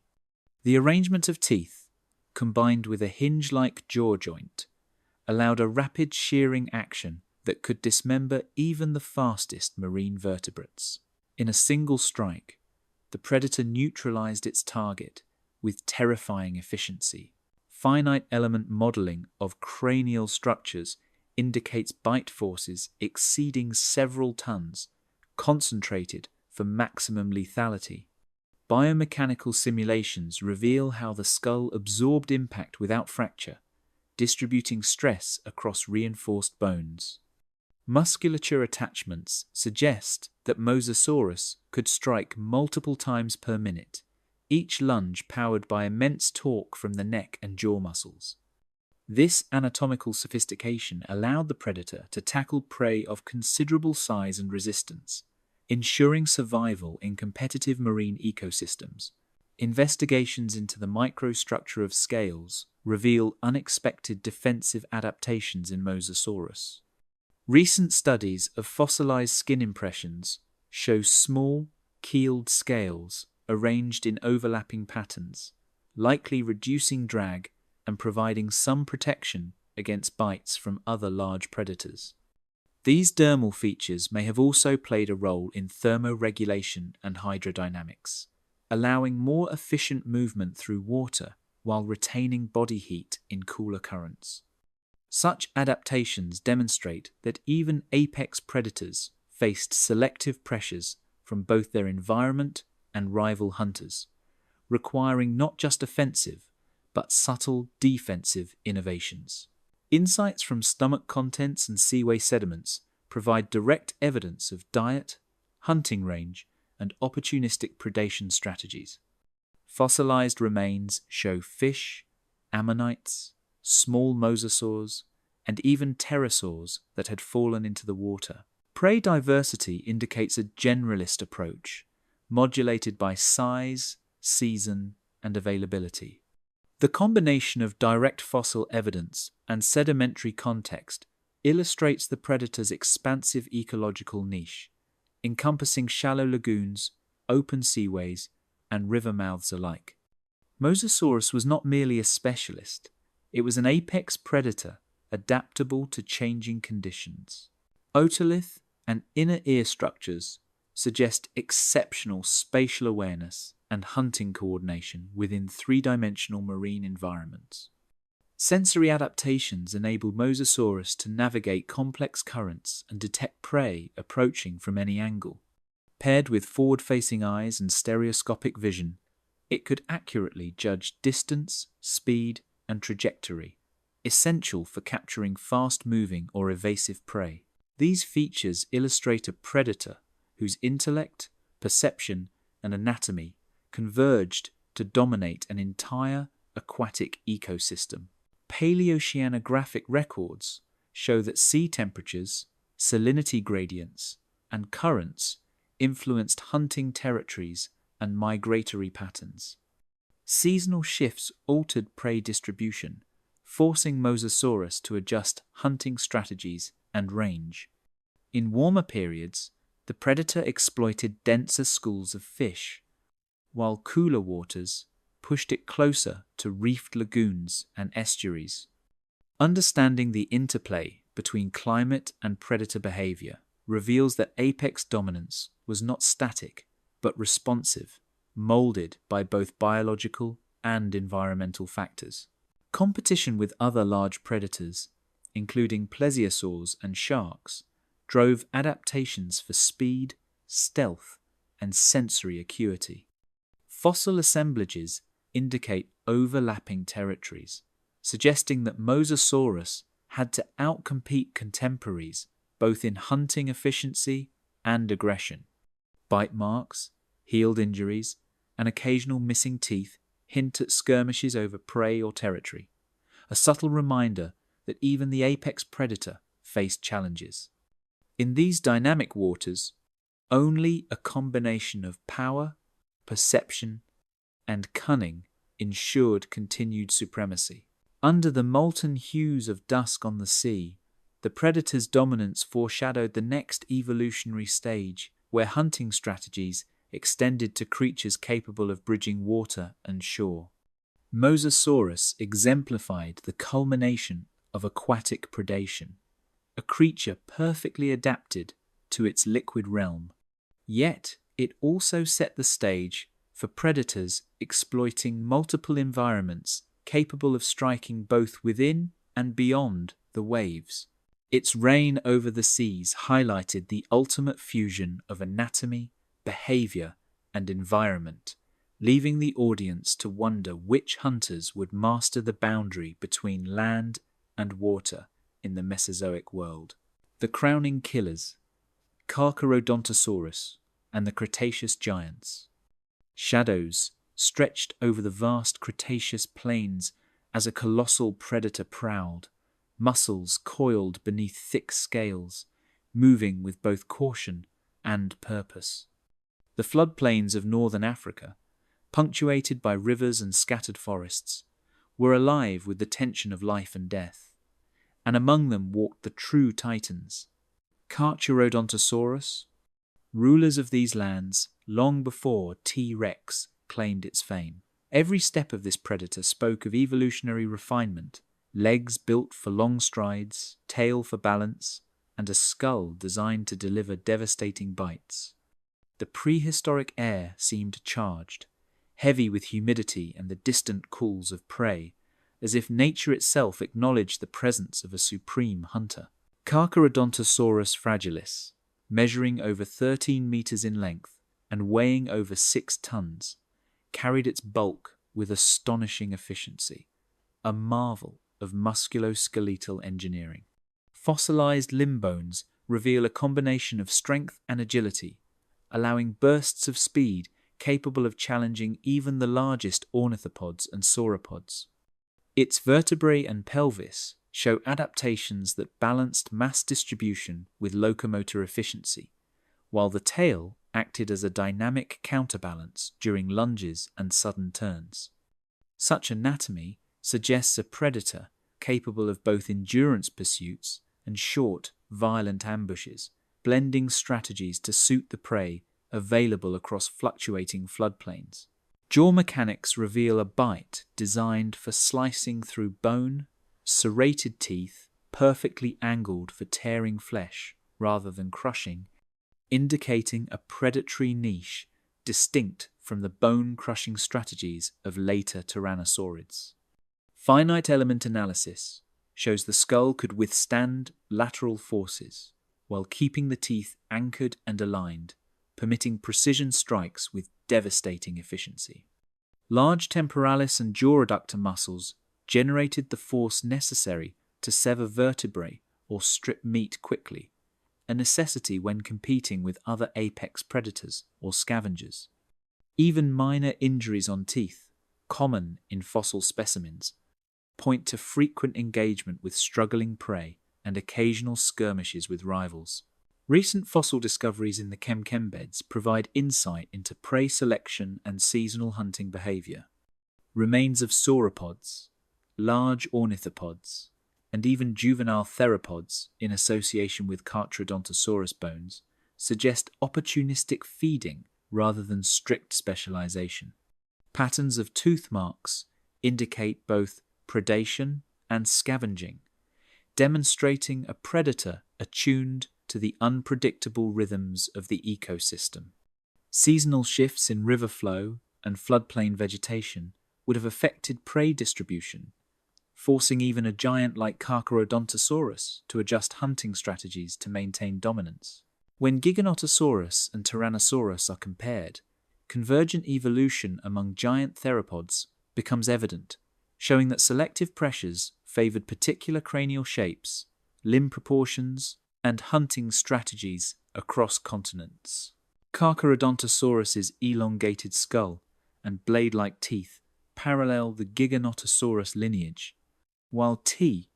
rex, millions of years later, developed more robust jaws for bone-crushing, a reminder that apex predation could take multiple evolutionary pathways. These parallels reveal the consistent challenges faced by giant carnivores, balancing size, speed, and offensive power against the armored and massive herbivores of their era.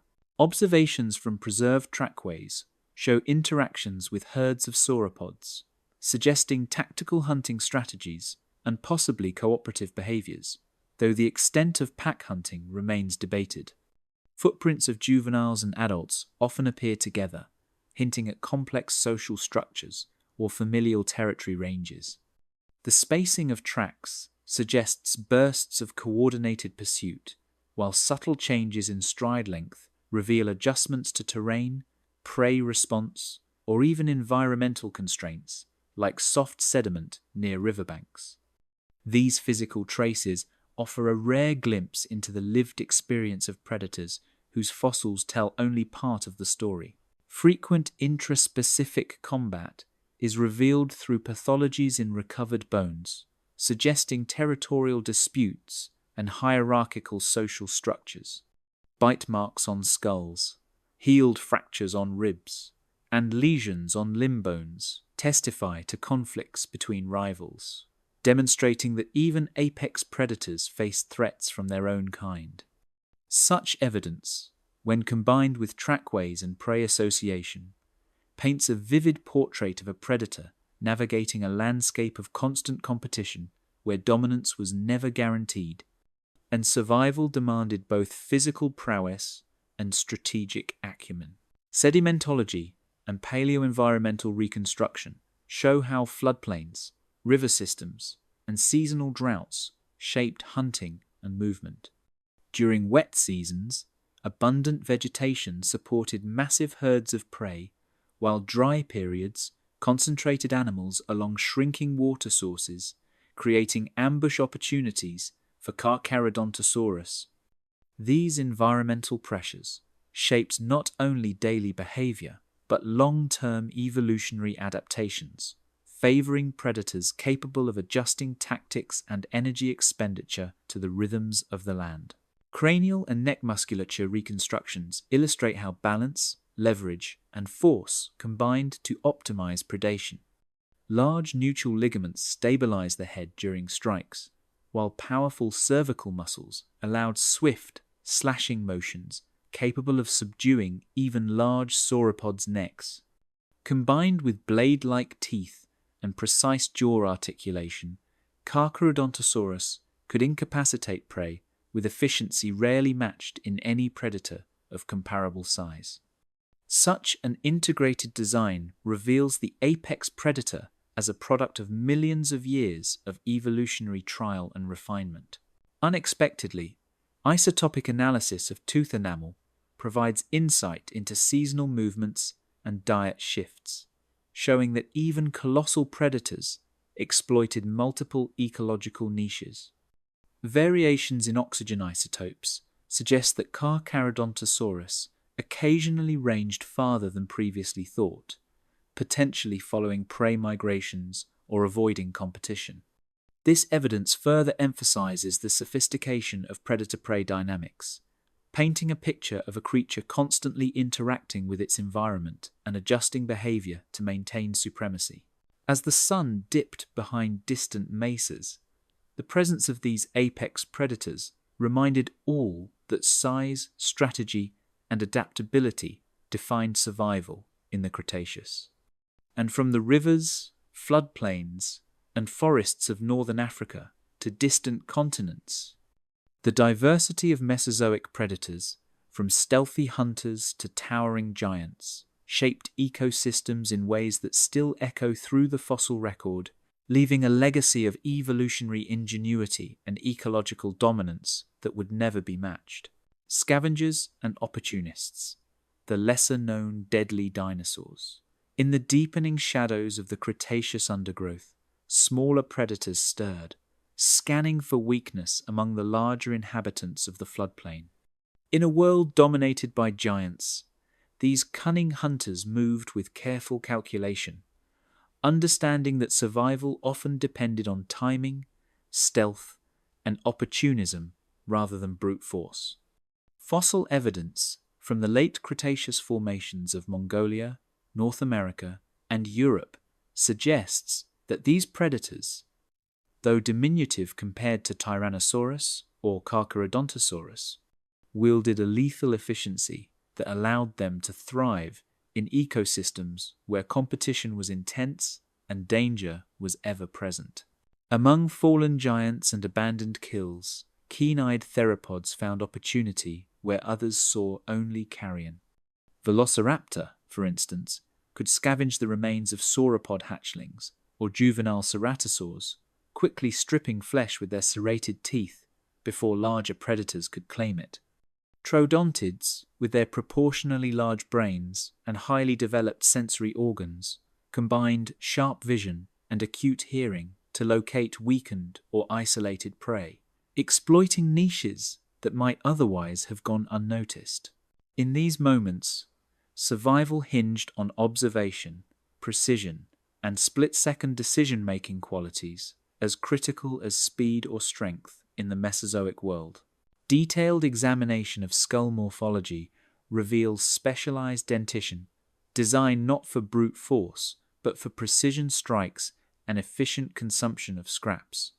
Unlike the broad, crushing jaws of apex predators, these smaller carnivores had slender, recurved teeth, ideal for slicing and tearing. Microwear analyses on fossilized teeth show consistent patterns of puncture and shear, evidence that these animals were adept at feeding on soft tissue and small bones alike. The subtlety of their bites, combined with remarkable jaw agility, made them capable hunters despite their comparatively modest size. Limb proportions suggest a combination of speed and agility, traits that allowed these predators to navigate dense forests and rocky terrain with minimal effort. Their elongated metatarsals and powerful hind limb musculature facilitated sudden bursts of acceleration, enabling rapid pursuit of small prey or swift evasion from larger threats. Paleontologists reconstructing their gait suggest these theropods could make sharp turns mid-stride, a crucial adaptation for ambush hunting among thick ferns and fallen logs. In this delicate dance between predator and prey, agility often dictated success more than raw power. Convergent adaptations in vision, balance, and grasping capabilities are highlighted by comparisons between dromaeosaurids and troodontids, revealing evolutionary solutions to shared ecological pressures. Both clades possessed a semi-opposable second toe with a sickle-shaped claw, a weapon capable of slashing at soft tissue or pinning smaller prey. Eye sockets oriented forward provided binocular vision for depth perception, enhancing accuracy during ambushes.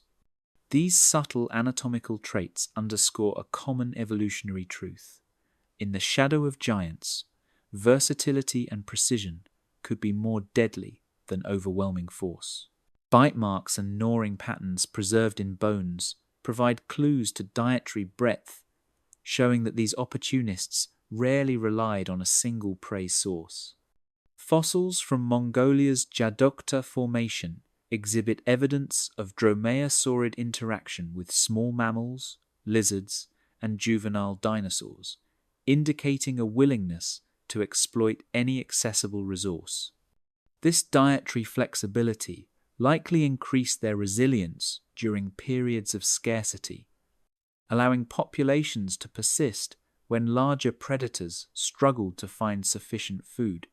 Opportunism, it seems, was a key to enduring dominance in these challenging ecosystems. Isotope analyses of teeth indicate seasonal shifts in diet, suggesting a sophisticated response to resource availability that balanced energy expenditure with foraging success. During wet seasons, when hatchlings were abundant, these predators feasted on small vertebrates that congregated along riverbanks. Dry periods forced them to seek carrion, utilize ambush tactics more extensively, or expand their hunting range into marginal habitats. Such adaptability highlights the importance of ecological intelligence, revealing that predator success was as much a function of strategy as it was of physicality. Signs of scavenging are paired with occasional hunting strategies, where speed, coordination, and timing turned vulnerability into advantage. Fossil trackways from the Gobi Desert suggest that small theropods may have hunted in loose groups, herding prey toward ambush points or distracting larger animals while others delivered fatal bites. Coordination, patience, and careful selection of targets allowed these predators to maximize efficiency, reinforcing the idea that hunting prowess came in many forms beyond the simplistic measure of size or bite force. Paleo-environmental reconstructions reveal how small predators exploited floodplain corridors, riverbanks, and open clearings to ambush prey or scavenge efficiently. Seasonal flooding created complex microhabitats where prey density fluctuated predictably, and these carnivores adapted accordingly. Dense vegetation and fallen debris provided cover for stalking, while open areas offered opportunities for short bursts of speed when targets ventured too close. Each ecological niche offered a subtle advantage to those who could read the landscape and respond quickly, highlighting the dynamic interplay between environment and predation. Even in the shadow of apex predators, these dinosaurs thrived, demonstrating that lethality was as much about adaptation and cunning as it was about size. By exploiting niches that were invisible to giants, they carved out spaces where survival depended on intelligence, sensory acuity, and timing.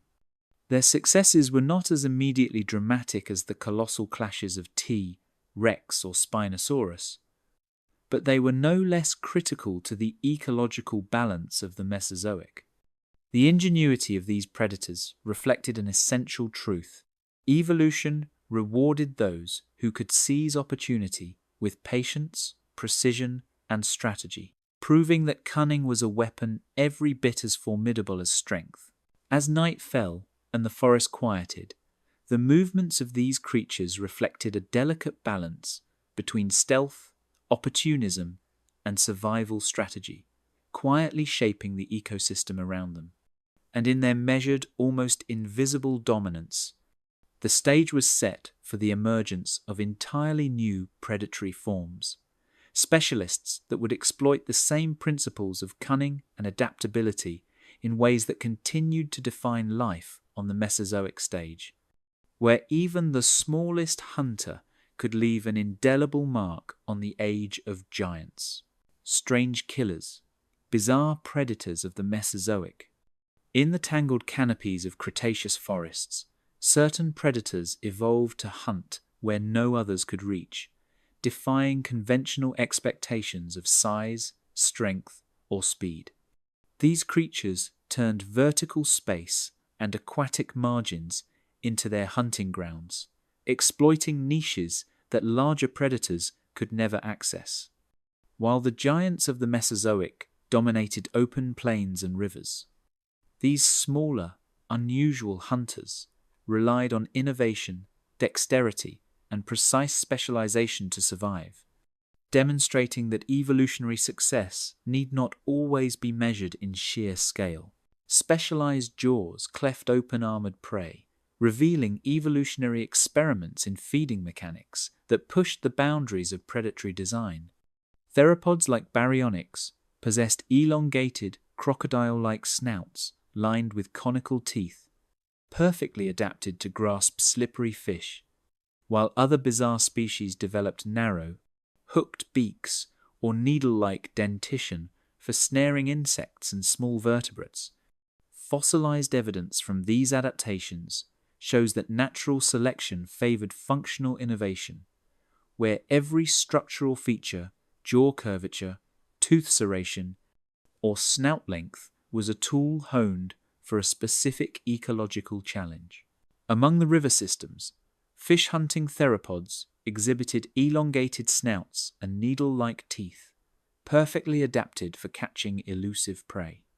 Isotopic analysis of bone chemistry confirms a largely piscivorous diet in some species, while others supplemented with amphibians, small reptiles, or even juvenile dinosaurs, showcasing remarkable dietary flexibility. These adaptations indicate not only hunting proficiency, but also seasonal or opportunistic strategies, allowing predators to exploit abundant prey when conditions favored them. Tree-climbing carnivores leveraged grasping claws and flexible limbs, turning vertical space into a deadly hunting ground. Fossilized limb articulations suggest remarkable mobility and dexterity, with long forelimbs and curved claws providing both support and lethal functionality.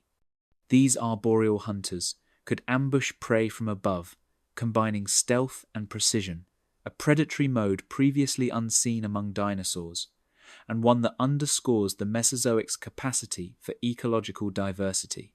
Stomach contents revealed diets that ranged from insects and fish to small vertebrates, illustrating an astonishing ecological versatility. Detailed CT scans of preserved gut regions provide snapshots of feeding behavior, showing that these predators could adapt their diet to local prey availability. In some instances, bones of juvenile herbivorous dinosaurs appear alongside fish scales and shell fragments, a testament to opportunistic and highly specialized feeding strategies. Tail morphology in some species allowed for balance and sudden strikes, a biomechanical advantage that amplified hunting efficiency. Elongated muscular tails acted as counterbalances during leaps or rapid turns, enabling sudden lunges at prey.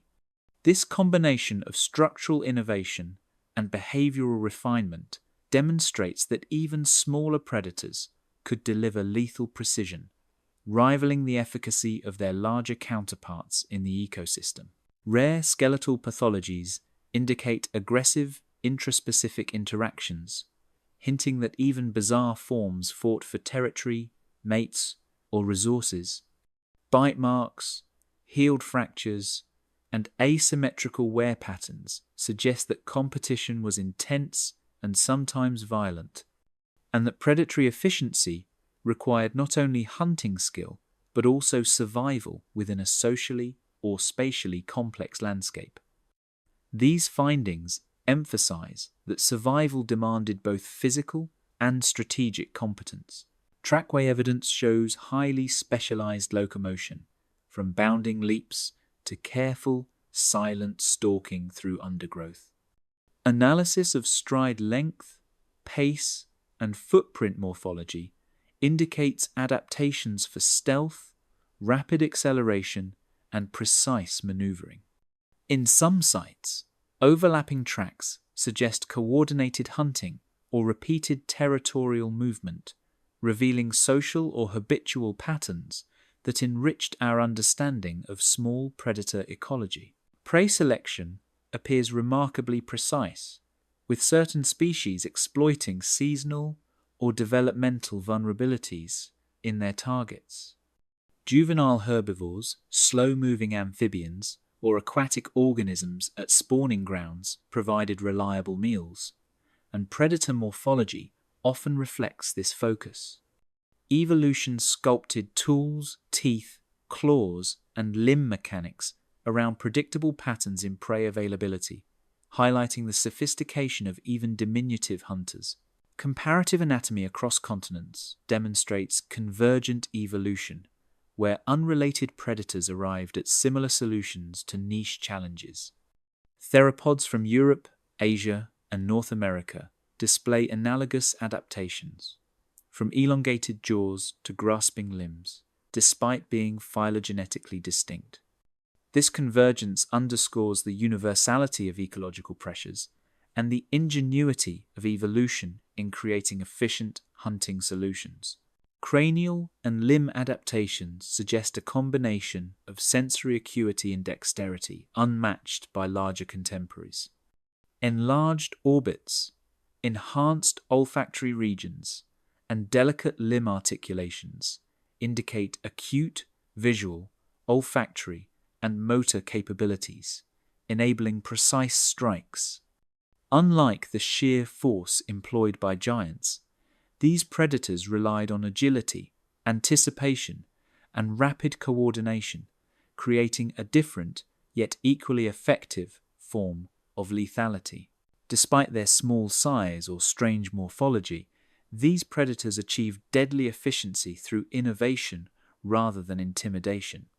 They remind us that ecosystems are multifaceted and that survival often hinges on ingenuity, specialization, and adaptability rather than raw physical dominance.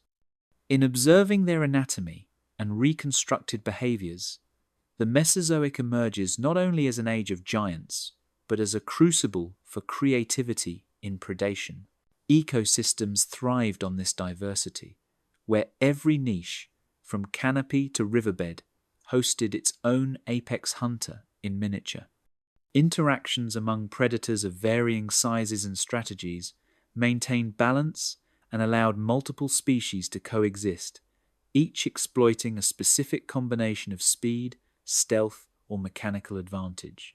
These dynamics reveal a complex tapestry of survival, where size alone did not guarantee supremacy, and specialization often proved more lethal than brute force. In contemplating these bizarre and highly specialized forms, one is struck by the limitless possibilities evolution explored, leaving the Mesozoic not only a realm of giants, but a theater of ceaseless ingenuity. From fish-snatching snouts to tree-climbing claws, each adaptation testifies to the creativity of life in mastering every conceivable niche, setting the stage for the documentary's final reflective conclusion, where the audience is invited to marvel at the full spectrum of predators that defined an era of unparalleled ecological experimentation. The echoes of claws against bone, the flicker of wings over oceans, and the silent glide of shadowed predators leave an imprint far beyond the fossil record.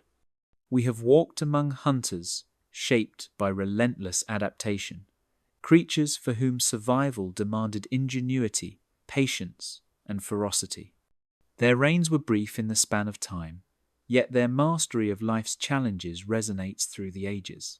As the Mesozoic fades into memory, we are left with awe for the raw artistry of predation and the fragile balance that governs all life. For more voyages into Earth's hidden realms, subscribe and step further into deep time.